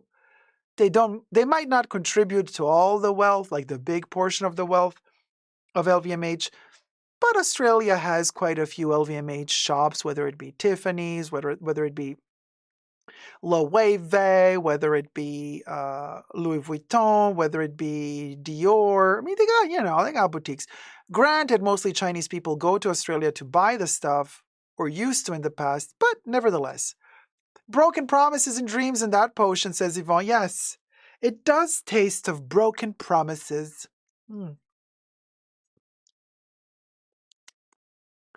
Do I taste a smidge of Murakami cherries to top it all off coming up in 2025? Methinks me does. Let's review the Miu Miu show from Spring-Summer 2025 from Gay Old Paris. Pali Hesta has been a gay member for 46 months. Tier 1. Gay Rainbow, Gay Rainbow, Gay Rainbow. 46 months, almost 4 years. Lords have mercy. Pali Hesta, thank you for sending a gay super chat. Thank you, darling. Thank you very much. Thank you. Thank you. Thank you. Maabal says, thank you. Thank you, Pali Hesta. Did you guys see the bunker rat flying on a bat? Look at it go. Look at it go. Look at it go. It is flying on a bat. The rat on a bat. It's the rat on a bat. And look at the bat. The bat is like, oh my God, I can't. You guys. The rat's a heifer. It's so heavy, I can't. Oh my God. So anyway, go. So where was we? Oh yes, the Miu Miu show. Speaking of, Nicole Kidman's daughter. Daughter? Because honey, I've seen the daughter up close. Daughter? Listen, I don't mind if it's a son or a daughter, but like, I'm not judging, but I'm like, okay. So anyway, the daughter opens up the show talking about nepotism. Honey, we're going to see her open the show. She's going to do something that she claims is a walk. Terry, I know this is going to be painful for your model eyes because Terry has been a model many years. So Terry, this is going to be hard for you to watch. So maybe you want to look away for a couple of seconds. But Terry says she looks like her dad, unfortunately. I think the lesbian dad. No, jail. What's his name? Keith, yes. Keith, right. Keith Urban. Keith is the dad, yeah. So anyway, now here's the thing. She opens the show. Talk about nepotism because, I mean, she took away a slot from a model who can actually walk. But hey, we'll go. Wait, what's her name? Sunday Rose? Robbie, is that her name? I didn't know the name of Nicole Kidman's daughter. Wait, her name is Sunday Rose? Seriously? Well, maybe she would have done better if she walked on a Sunday, because that rose, honey, did not blossom on a Wednesday. No. Lars says, oh yeah, Australia may not pay them the bacon, but at least a little biscuit for the coffee. Oh yeah, the biscuit for sure, but not the bacon. Deborah says, yes, that's correct. Okay, so it's Sunday Rose. Sunday Roast, says Mahora. Cinnabar Carol says, oh, can never get over his straightened hair. Robbie says it's awful. Oh my God, I can't, you guys. Kari, we are terrible. We're all going to go to jail. There was Kate Moss's daughter, too, in one of the shows. Yes, Nat. Kate Moss's daughter was in a few of them. That's another one of those. So many famous roses. Gypsy Rose, Sunday Rose. Yes, yes, MB. Particularly Gypsy Rose. Now listen, I would have Gypsy Rose walk my runway. At least that's fun. I'm sorry, but you know what I mean? No nepotism there. Mother's gone. Okay. Anyway, it's because I'm gay. I'm a villain. I'm going to hell. Just me and my rat on a bat. It's over. I know it's over. I know I'm going there. I'ma stay there. I'ma stay there. Namaste to you too. Thank you, Joyful Remorse. Hell is where the cool people are. So, I well, Yvonne, technically, no. Yvonne, difficult, hard to say, Hell, well, at least it's warm forever. No, Yvonne, because if you follow the Christian tradition of hell, Satan is in ice, not in fire. The last circle of hell is frozen. Not many people know this, but yeah, the final circle of hell is frozen, and Satan is frozen in ice, and only his upper torso is sticking out, chewing on the biggest sinners and betrayers of Christ. So he's chewing on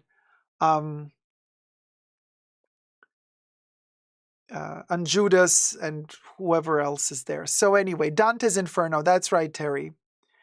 Netadita says, Dacob, your poetry talent is equal to Shakespeare's. Well, we'll go. Netadita, baby. You know, to rat or not to bat? That is the question. But zero interest in Nicole since she's been working with Balenciaga. I agree with you, Cecilia Brown. Completely agree with you. Completely agree. I have to go in 3 minutes to my meeting with my boss. Kari, good luck. Fingers crossed. Polly has to ask me if I'm gay. No, I'm not. Ew. Kari says, but I am still laughing. Kari, way to go. Cecilia says, zero interest in Nicole. Sibylla says, yeah. Yvonne says, so he's in Greenock then? What's Greenock? Greenwich? MB says, Demna and Arno will join soon. We'll go. Well, yeah, but the owner of Balenciaga is that other guy. Oh, what's his name? Pinot.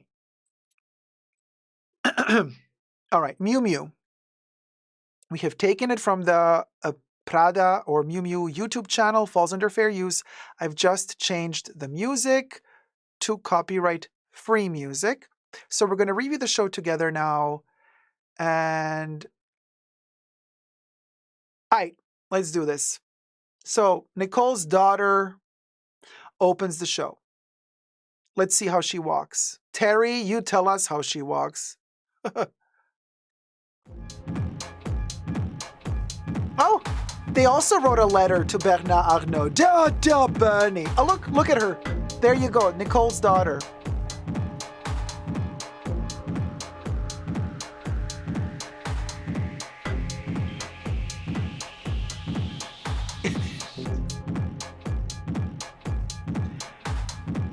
I mean, I'm just gonna leave it there. You guys be the judges. Okay, now we got the skinny lady after that. Love her, but she's also been at Chanel a lot. You know, she's really gorgeous. But I want to see more substance in terms of, and then we got an Asian model, fabulous, but I want to see also healthier looking models, you know. Oh, look at the pamper she's wearing. Look at the diaper. Yeah, that diaper though, you can party at Coachella all day, all night and just shit yourself. And Miu Miu got you covered in that diaper.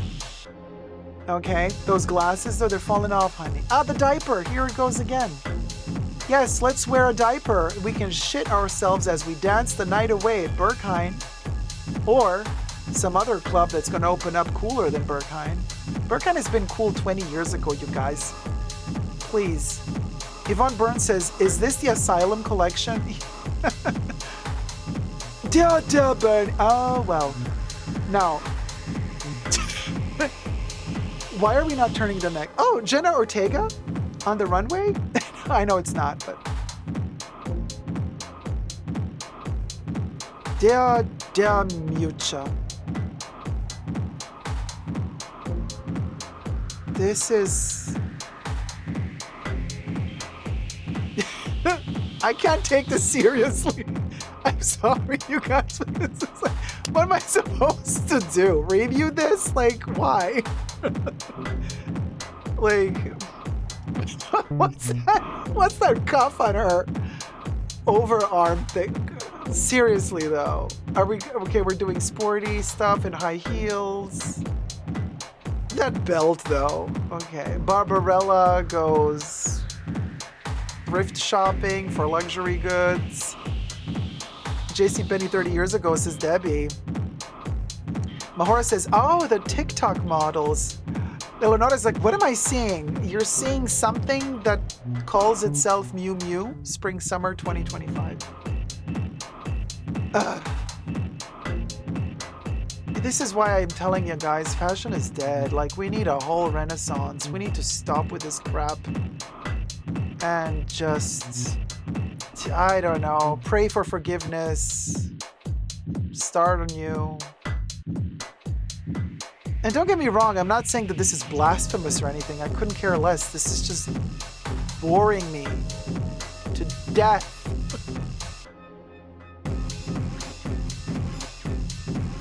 Oh man, I just feel sorry for the youth of today, people who are just starting off in fashion, who have to deal with this crap. You know, if you're growing up into this, believing that this is it, this is the pinnacle, dreaming of wanting to work for these brands, and then you step into this, and this is what you deal with.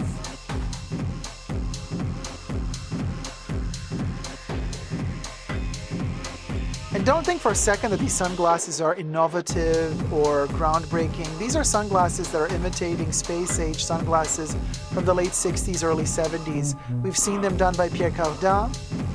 We've seen them, oh, wait, is that her? We've seen them done by Pierre Cardin. We've seen Cara Delevingne. Was that Cara Delevingne? We've seen them done by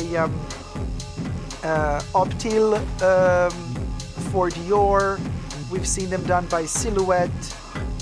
We've seen them done by Oliver Goldsmith. Oh, hello, you won 2 Oscars. Now you want to win the runway? At least she's cute. Hilary Swank, you guys. Ladies and gentlemen, Hilary Swank. Boys still don't cry. I see what I did there.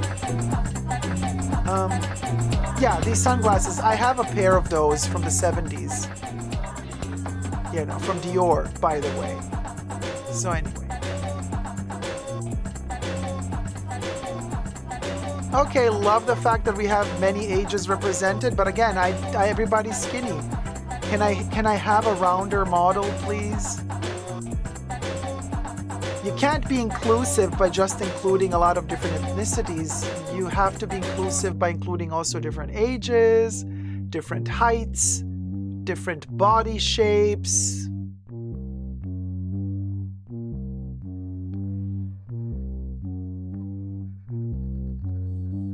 I'm so sick and tired of these little accents with logos on them. It's like for the person who's totally lame and has absolutely no character, no personality, no strength of character, and thinks that, you know, they can do it by adding a little smidge of color with a logo on it to be like, look, I'm wearing Miu Miu. Yeah, you're a loser. You're still a loser with no character, with no strength, and you're the type of person who will be ready to backstab anybody to social climb your way in the company. No, I'm not buying it for a second. Absolutely not.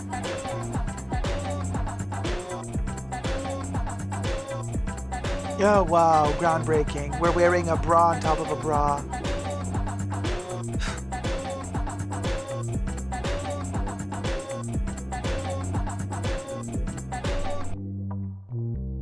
Like, I don't even understand at this point. Bubblelandia says, mishmash of Mummy's Closet, the fiasco.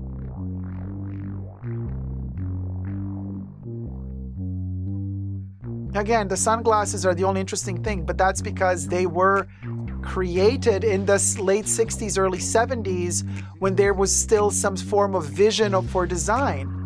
And now they're just like going into the archives and taking something from the past that worked. This jacket also looks like something Courrèges made in the late 60s. Come on, you guys.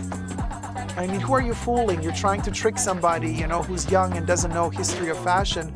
So you want them to look at this and think, oh, this is new? This is special? Wearing a diaper? And I don't find it amusing or groundbreaking. It's just ugly. Velasquez says Tamara will wear it. Tamara will wear anything you pay her to wear, my dear. Allegedly. Or that you give her for free. Allegedly. Of course, we can't pass a day without Willem.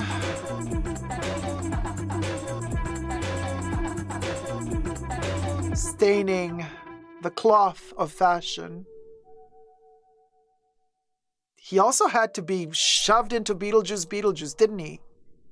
Served no purpose whatsoever in that movie. It was so annoying to see Willem Dafoe in Beetlejuice. I can't even begin. Look at her. Nicole Kidman's Nepo baby. Look at her. Damn, she's walking like she weighs a gazillion tons. Oh, the grace and the lightness of her walk. Look at her gracing the catwalk with a light butterfly, gazelle quality thump. Thumpity thump thump, thumpity thump thump.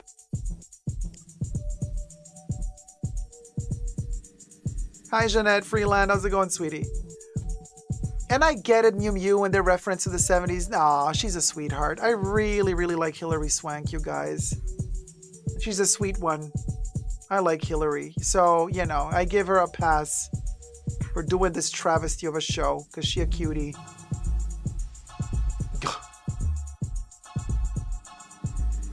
Miuccia, ma che cazzo hai fatto, amo?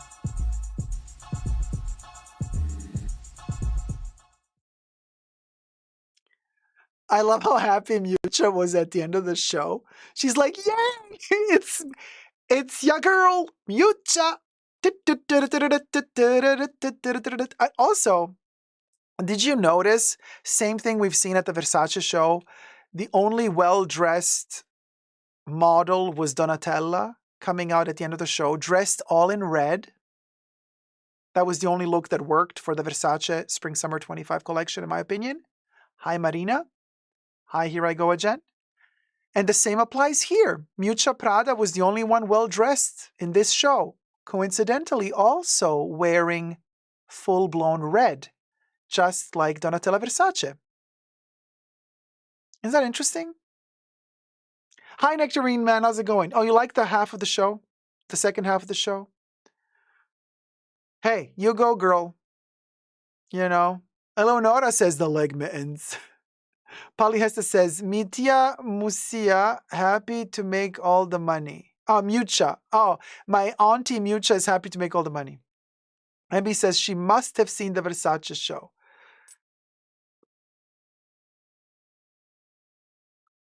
I don't know what to say, you guys. Lenora says the leg mittens.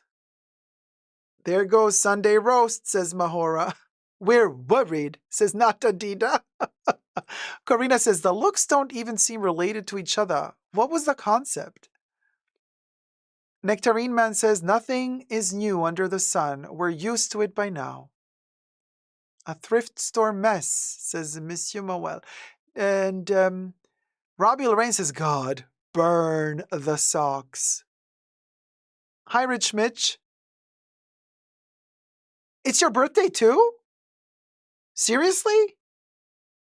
It's my birthday, big 40 next year. So you're 39 today. You're the third person with a birthday today in the chats. Well then, Rich, my dear Mitch, happy birthday. Happy birthday to you. Rich Mitch. Happy birthday to you. Rich Mitch. Happy birthday, I'm living Fairwood. Happy Rich Mitch. birthday to you. Rich Mitch.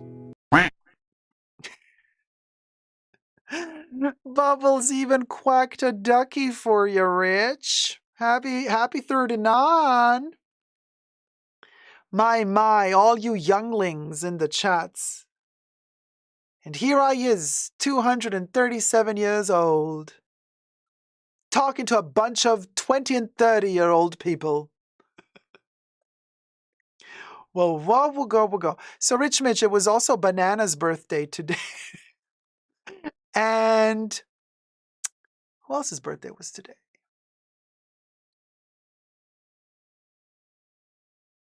Forgot. Who else? Forgot.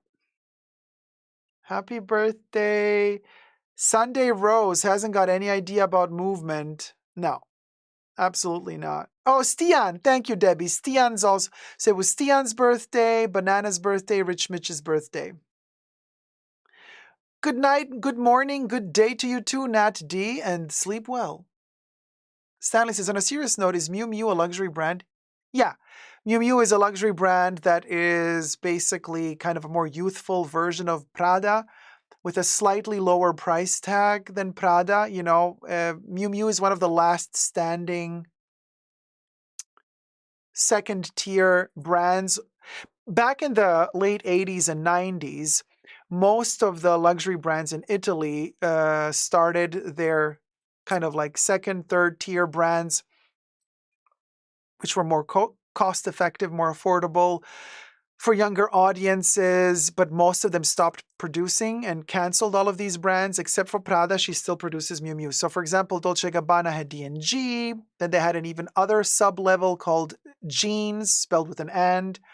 And then they had at a certain point, they went even lower, and the even lower one was called Just And. So there was like 4 tiers.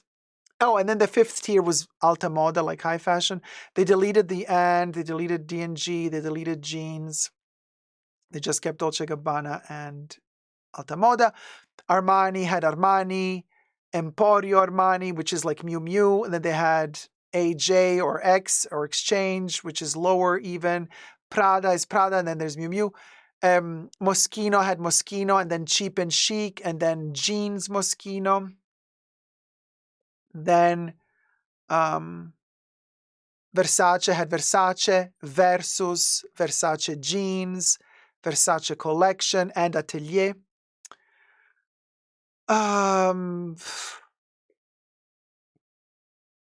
Jean-Paul Gaultier at a certain point, when an Italian brand bought him, when AF bought, because Gaultier used to be manufactured by Gibault, and then at a certain point, AF took over and they manufactured Gaultier as well as Jeans, Gaultier Jeans, which doesn't exist anymore. Well, Gaultier has been completely restructured now, so it's very different. Then, yeah, let me think. Who else was there who did a lot of different... I still have a few pieces from Gaultier, from his jeans range from back in the day. Gorgeous stuff. I mean, he was so experimental with the denim lines. Like, he did really, really huge experiments with denim that you don't see nowadays. Nowadays, forget about it. Forget about it. MB says, I have an old Miu Miu bag from the 90s, great quality, doesn't compare to the shit they produce now. I was in their boutique, inspected the leather, terrible. Yeah, terrible. And in the 90s, amazing stuff. I still have D&G from the 90s, another diffusion line. Oh my gosh, incredible quality, incredible quality. And polyester, yes. Versace, no. You're not correct. So you say Versace still has Versace Jeans Couture and Armani Exchange still on. No. Versace had Versus and Versace Jeans. Then they stopped making them. Then the distribution and manufacturing was given to a subcontractor, and they brought Versace Jeans back. So Versace Jeans is back again under different directorship. But the Versace Jeans that was under Gianni Versace and Donatella stopped, and then it was resuscitated in different capacity later on. Same with Moschino jeans. Moschino jeans was discontinued and then brought back under a different manufacturer, blah, blah, blah, so yeah. There you go. Mani and Miu Miu used to battle it out back in the day, says Sasha. Debbie says, oh, yeah, interesting, right? David says, let us not forget the brilliant Junior Gautier. Fabulous. Junior Gautier. Thank you, David Marr. Thank you. Junior Gautier was amazing. If you watch Madonna's Blonde Ambition tour, all those outfits when she's dancing with her girls on stage with the zipper, the tight ones that are like cropped, and then they have a zipper pull with a little hoodie, and they have like a kind of a chevron pattern going downwards. That's Junior Gautier. That is Junior Gautier.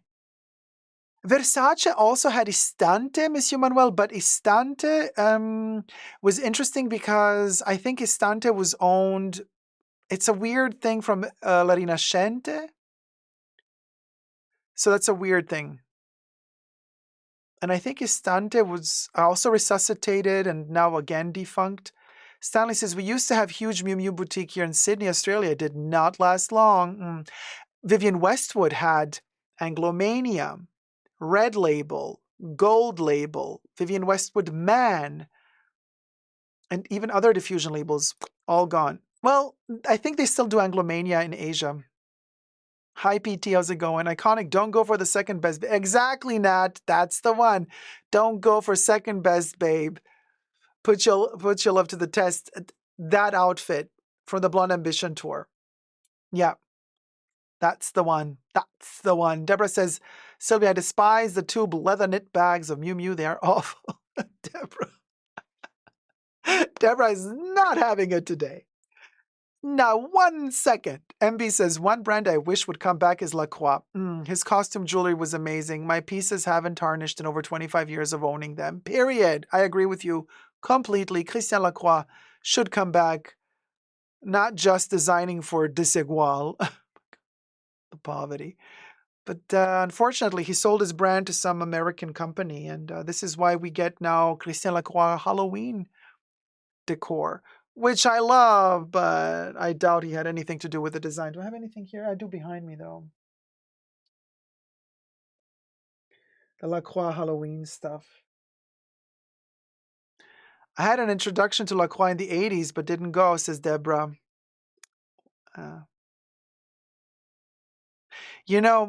Christian Lacroix, as well as Castelbajac, and somebody help me out. Manuel, how do we pronounce Martinet Girabeau, Françoise Martin Girabeau? Another one. So I've butchered the name. My apologies. But anyway, Girabeau, Lacroix, Castelbajac, those three, we need those three back, in my opinion. We need those three back. Yeah. And none of them are really active. The last time Castelbajac did something was right as the pandemic began. He was the artistic director of Benetton. Loved it. Marité, François Girabeau. Yeah, that's the one. There you go. That's the one. That's the one, yeah. And then they kind of fired him because obviously during the pandemic, sales didn't work. So they let him go. But when he took over Benetton, I started buying like crazy. Those 3-4 collections that he did, I bought a ton. Still wearing those things to this day. I still have my Versace jeans jacket and sunglasses I bought in 1997. Much better quality than what it's produced today. I agree with you, Cecilia. Yeah.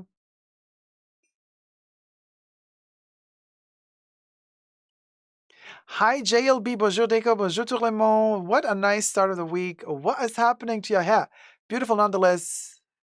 And bon anniversaire, Rich Mitch. Oh, nothing is happening to my hair. I just added this little thing. Decoration, darling. Decoration.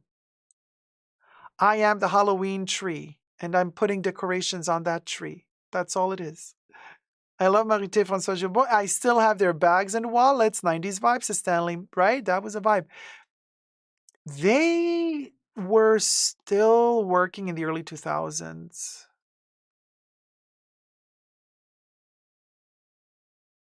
Really. And then they disappeared somewhere in the mid 2000s.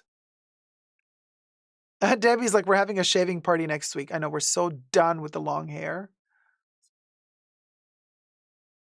I agree, Debbie.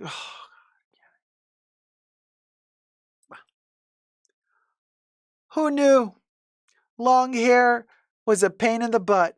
Who knew?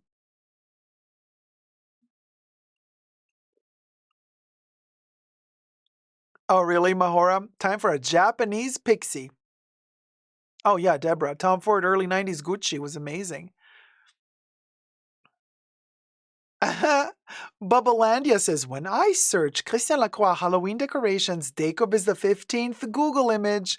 I wonder what are the first 14. How dare they put me so low down on the search?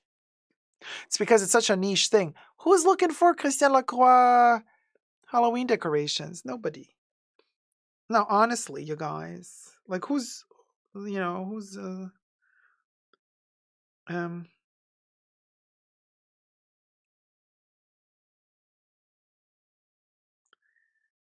I wanted to show you.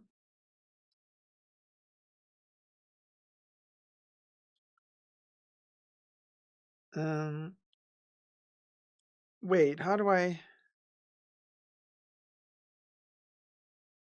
do this?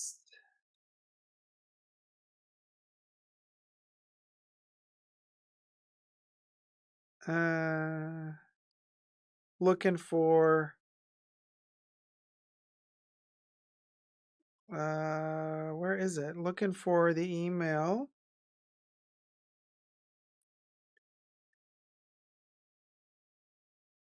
Can't find it. I was looking for Lars's email with the pictures. Wait, I found it, I think. Ah! Is that the one?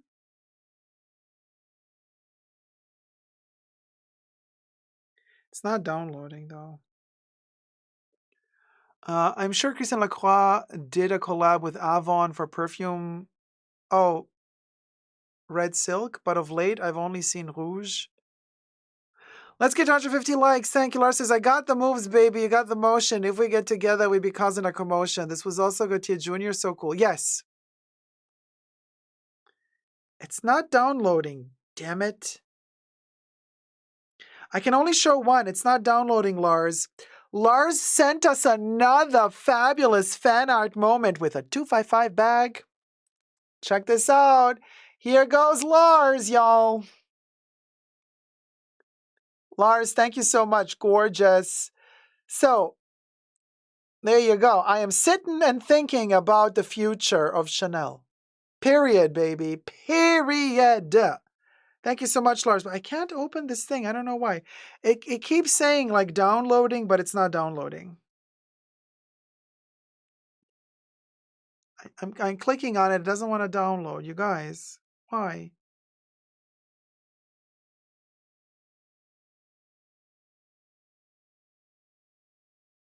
It doesn't want. It's just downloading, and it's only downloading one. Cause there's the Baconator one. I can't open it. Don't want to do it. I don't know why.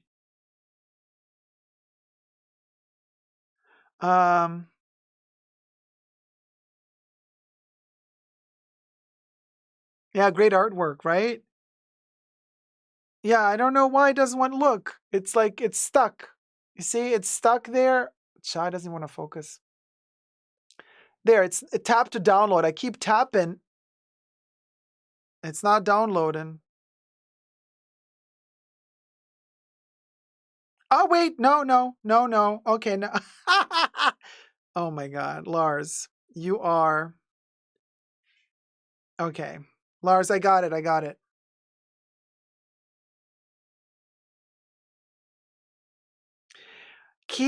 Okay.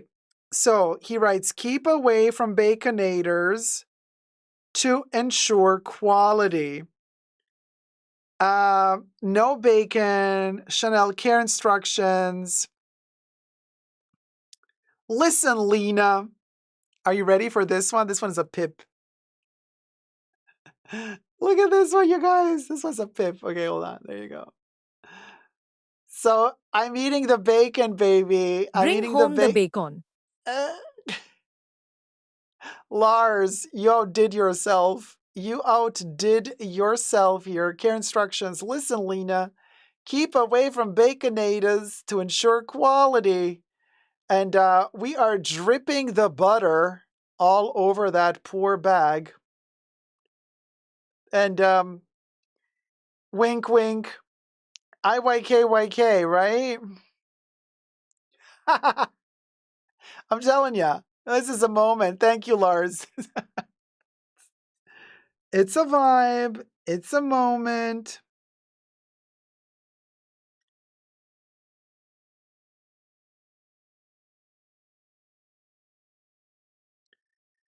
Oh my God, this new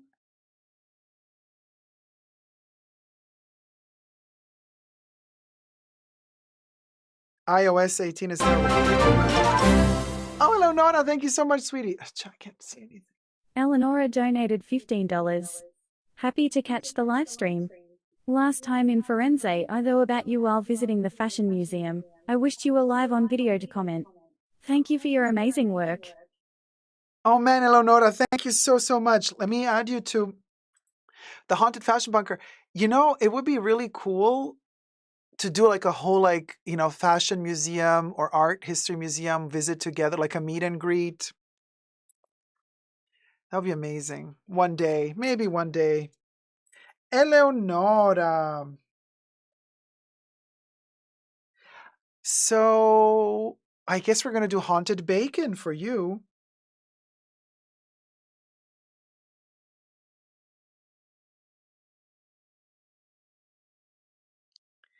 And it's haunted because it has legs.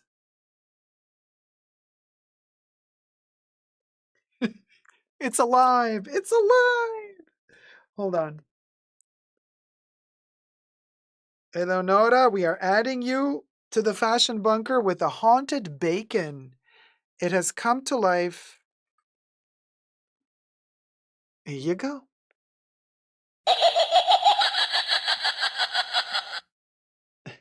Check this out. We are moving on up, baby. We're filling up the fashion bunker. The paddy is lit full of spooky, creepy critters. Well, we'll go. And Lars sending hearts. Thank you so much. Oh, so here's how I look with like hair up to here. I just saw this picture. There's a lot of green in here. You're not going to see it. So I don't think I'm going to go back to that length just yet. But interesting. There you go. There you go. How come this green is not taken away by the green screen, but stuff that's yellow is taken? Whatever. I can't with this computer thing anymore. Like this green screen filtering. I don't get it. I don't get why certain things are filtered out and certain aren't. So this is the hair length that we were dealing with a while ago. A few years ago. Hi, Jolie. Well, good morning. Hey, I have to continue redecorating my kitchen. Wish that you could help. Oh my God, Jolie, you're doing Halloween decorations? Fun.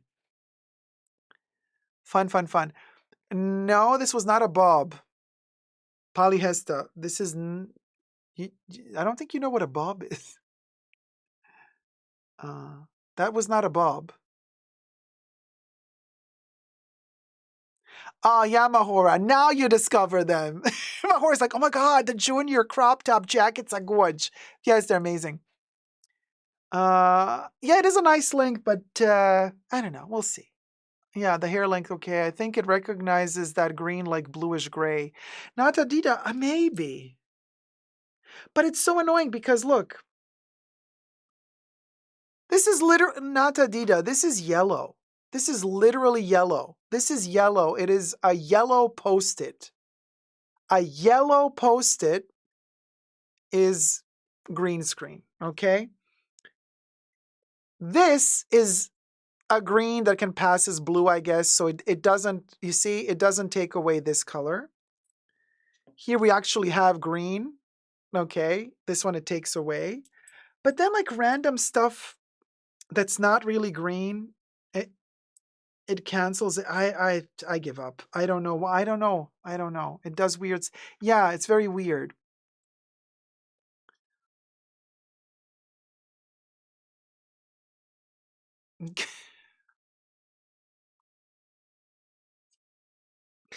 Polyhesta. Polyhesta just shave, girl. Yeah, I get the message. I get the memo. I get the memo. I get the memo, but we'll see. We'll see what the future brings. Nice shaved thing. No, look, I mean, if I take away this little decoration item, which we love, this little mossy gothic little nothing. You have dog clippers, Debbie? What do you mean? And then we just like let the hair go. Look at this. I mean, we got hair.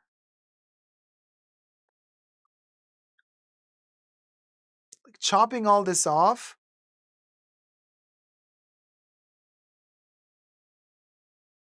I mean, do we want to chop it all off?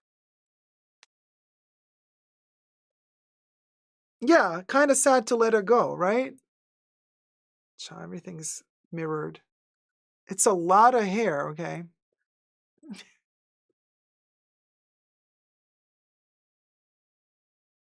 No, my God, no, never, says Stanley. I mean, yeah, it's very long.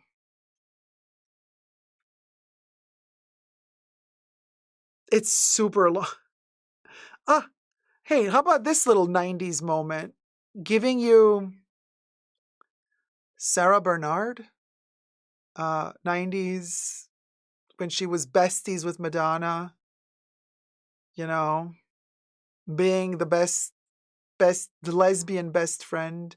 Morris says, I would experiment first, ginger or blonde. No, oh, no, absolutely not. Too long to get dyed. It would just snap. Natadita says, chop it and make a wig. Yeah, I was thinking, cut it all off and send it to Edu, but it would be, I guess the wig would be done in 10 years because, you know, he has a ton of work to do. There you go. Or we just wear it up like this in an updo, you know. Really? We're going to take a picture of that?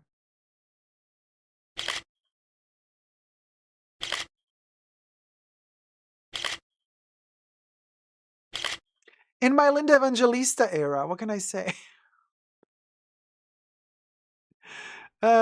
I would look like Alexander McQueen with my hair shaved. It's a no for me, says Deborah. Deborah, I would like to think that I actually have a chin, unlike Alexander McQueen, who did not have a chin. Thank you. Oh, very nice. Oh, so it's Nastasia Kinski or Natasha? Nastasia Kinski. Vibe for Ungaro. Emo vibes is not Dida. Emo? Oh, this is giving me more 90s. That's actually a great idea with the wig, says Mauer. Yeah, but Edu would never have time. Debbie says, yes, I have a screenshot collection. Oh my God, Debbie. Yvonne says, giving the Heath Ledger look. Pre-Joker. Oh, sorry. He had a dimple, though. Deborah. Deborah's like, I just meant it's not flattering. Are you calling me a heifer? JLB says, make a donation for cancerous patients' wigs, says JLB. It's giving me Pat Benatar. We are young. Love is a battlefield. Yeah, very Pat. Man, I love Pat Benatar. I mean, he's such a vibe, you know. So we have to cover this up because obviously, right? Because it has to look like it's growing up. So we need another little clip here. Then we move a little bit there. There you go. There you go. Just your classic, you know, just your classic out of bed look. Just, you know, a little nothing. Just a little simple. Yeah, it's a dégradé. You understand. Yeah, it's a simple dégradé, darling. There you go. Very simple. I don't know. Deborah says, I never mentioned Hiffa. Well, when sinking, stop digging. Oh, Deborah, please. I know what the Australians do. with their Heffa commentary. I've watched Priscilla. I know what she does. I know what she does. Yeah. Yeah. Degradé. A nice degradé, you understand. A very nice degradé. Yeah. Well, in any case, that's the vibe. You know, looks like a 70s hairstyle, says Terry. Oh, there you go. I pushed it more to the front. Literally, like, what are you wearing a wig? I'm like, well, no, it's my hair, but technically styled as a wig. You know, I honestly didn't think of Wade, more his face, it didn't suit him. Honestly, I don't know what hair would have suited Alexander McQueen. I mean, I think he was okay with the shaved head. Alexander McQueen, I think he looked okay with the shaved head. I think he did, yeah. Samson lost his power. What do you mean, Velasquez? Oh, after shaving?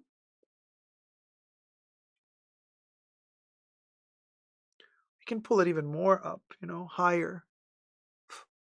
It can go places. It can go, you know, look at this. Look at this updo. Oh, there you go. You can go, you know, you can lift this up as well. What is this? Lift that up, and there you go. I live my life like this from now on. Can you imagine? She's an icon, she's a legend, and she is the moment. Oh, of course. She, you know, she always was the moment. We are worried. Oh my God. Why would you do this to me? Mahora. Seriously. Dacob, do the people in your family all still have thick hair? Because I inherited my mom's family's thin hair. My hair is my hair is thin. I don't have thick hair. I mean, these are I have a lot of hair, but it's not thick hair, right? So my mom's hair is normal. I wouldn't say thick or thin. It's your normal hair, you know. My dad had very thick hair. Yeah. Till his dying day. Very thick hair. And not a single white hair. He didn't lose any hair. He was not balding. And he had black hair till his dying day, you know. Thank you, Lars, so much. I really enjoyed the live stream very much. Thank you for the great start into the week. Thank you, Lars. And thank you so much for the wonderful art you share with us. And yeah, let's call it a day. Thank you, mods, for keeping us safe. Today was a weird one, but we made it through the wilderness. Somehow we made it through. IYK. Hit it, Bubbles. A special thanks to the mods in the fashion bunker. That's Mahora, Audrey, H, Gloria, Kev, Nicole, and Terry. Bubbles loves you.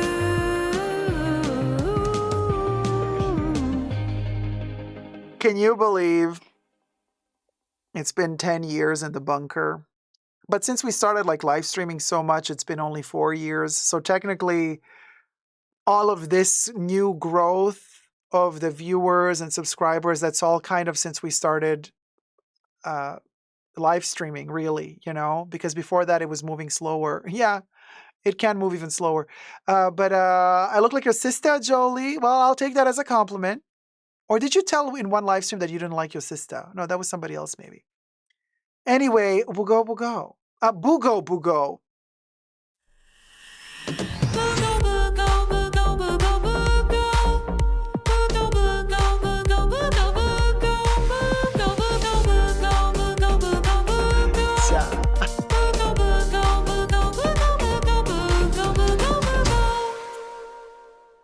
There you go. There you go. And then, and just like that, well, we'll go. We're living ferret. I'm living ferret. living ferret, living ferret, living ferret, living ferret. We're giving such good face today. I can't even. Linda, step aside, Linda Evangelista. Katie, and your Nepo baby, step aside. The runway is ours, and we're dying Farah. Nine ferret, nine ferret, nine ferret, nine ferret, nine ferret. Yes, we're dying ferret. Oh, what was the other one? Listen, Linda. Listen, Linda. Listen, Linda. Listen, Linda. You know what? I'm gonna go to the supermarket like this. I'm gonna go to the supermarket like this, and then I'm gonna dress like Ana Magnani. And I'm gonna live my Ana Magnani realness from the Dolce Vita, like from Ana Magnani in Bellissima, Ana Magnani in Mama Roma. You know, this is the vibe. This is the moment. Okay. So, I am our best. yes, Bubbles, you can sing it. I am best. I am best. I am best. Oh.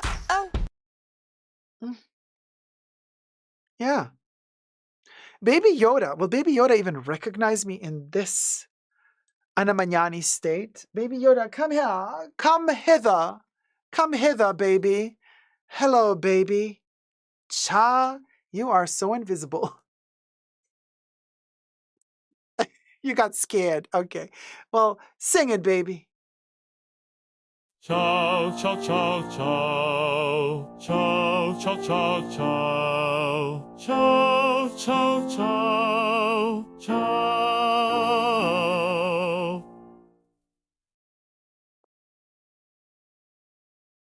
He got scared. Yeah, he's terrified. I don't know what it is, you guys. Well, I know what it is. He didn't subscribe yet. But you can. You can subscribe. You can like. Let's get to 100,000 subscribers before you know it. This sort of plaque might just get substituted by the YouTube plaque that we get when we reach 100,000 subscribers. Wouldn't that be nice? Oh my God. Give it to me, Rachel. Give it to me, please. Give it to me, baby. With the play button. You know the play button? The little push play button? There's no play button. Like, this is a coffin. It's a coffin. I got coffee and I got a coffin. Coffin, coffee. But what we need is a play button. YouTube 100,000 subscriber play button. So subscribe. What you waiting for? Also, because hope everyone has a great rest of your week, says Terry. I'll see everyone soon. Bye, everyone. Bye. Terry's like, we're done. With coffee, coffin. I would wish you the crystal one. Oh, Zach, thank you. Well, let's reach 100K before we reach 1 million or 10 million. Wait, when do you get the crystal one? No, I don't think they do the crystal one. They got real cheap. You guys, they just reduced the size of the plaque. Poverty. They used to have with no glass, not framed. Now they stopped those. They shrunk them. They made them much smaller. So now if you reach 100K, you're going to get a little tiny thing. But of course, people are saying, who cares? Because, Terry's like, I'm still here. Just wanted to get goodbyes. And what happened? Oh, nothing. All good, all good. Shrinkflation. But then people are saying, well, what do you expect? It costs them a lot to make. They spend money for that. So obviously they don't need to give you anything for 100,000 subscribers. So it's like better than nothing. And I'm like, oh, so before you know it, they're not even going to make a plaque for 100,000 subscribers. Wanna bet that by the time we reach 100,000 subscribers, they will have stopped making the 100,000 subscriber plaque, by the time we reach 100,000 subscribers, they're going to be like, now you only get a plaque if you reach 500,000. That's your first plaque for 500,000, and then 1 million. Yeah, or just 1 million only, Mahora. Exactly. So we're just running after this illusion. We're never gonna, grab onto the. So sad. But anyway, we still have our own coffin and a coffee, and we subscribe and like. And let's see if we manage to reach 100K. We love you, algorithm. You're a good algorithm. Thank you, YouTube. YouTube is amazing. We love you. We love you, YouTube. You're so cool. Birkin, Bitcoin. Love you, algorithm. Nectarine Man says, no. You're paying, Ferret. The amount of ad revenue you get them on your way to 100K, it's not a freebie. I agree with you, Nectarine Man, but they treat it like they're spending too much money making them, hence why they're reducing the size of it and the quality of it, because it's too expensive for them, they say. But yeah, I agree with you, Nectarine Man. I mean, I made them a ton of money with my hard work, blood, sweat, and tears. And, but, as usual, corporations don't care for you. They care for your money. So as long as you're bringing them money, they tolerate you. They tolerate you as long as you're bringing them money. When you stop bringing them money, they kick you out. Donna Mazzotti says, what a great way to wake up on a Monday morning. Hi, Donna Mazzotti, and goodbye, Donna Mazzotti, because we're done. The live stream is over. I hope you guys had fun despite all the complications we had today. My apologies. It is what it is. Have a wonderful beginning of your week, and I hope to see you very, very soon in my next live stream, which might be on a Wednesday, might be on a Thursday. Let's see how this week goes. Love you loads. Never give up on love. Bye.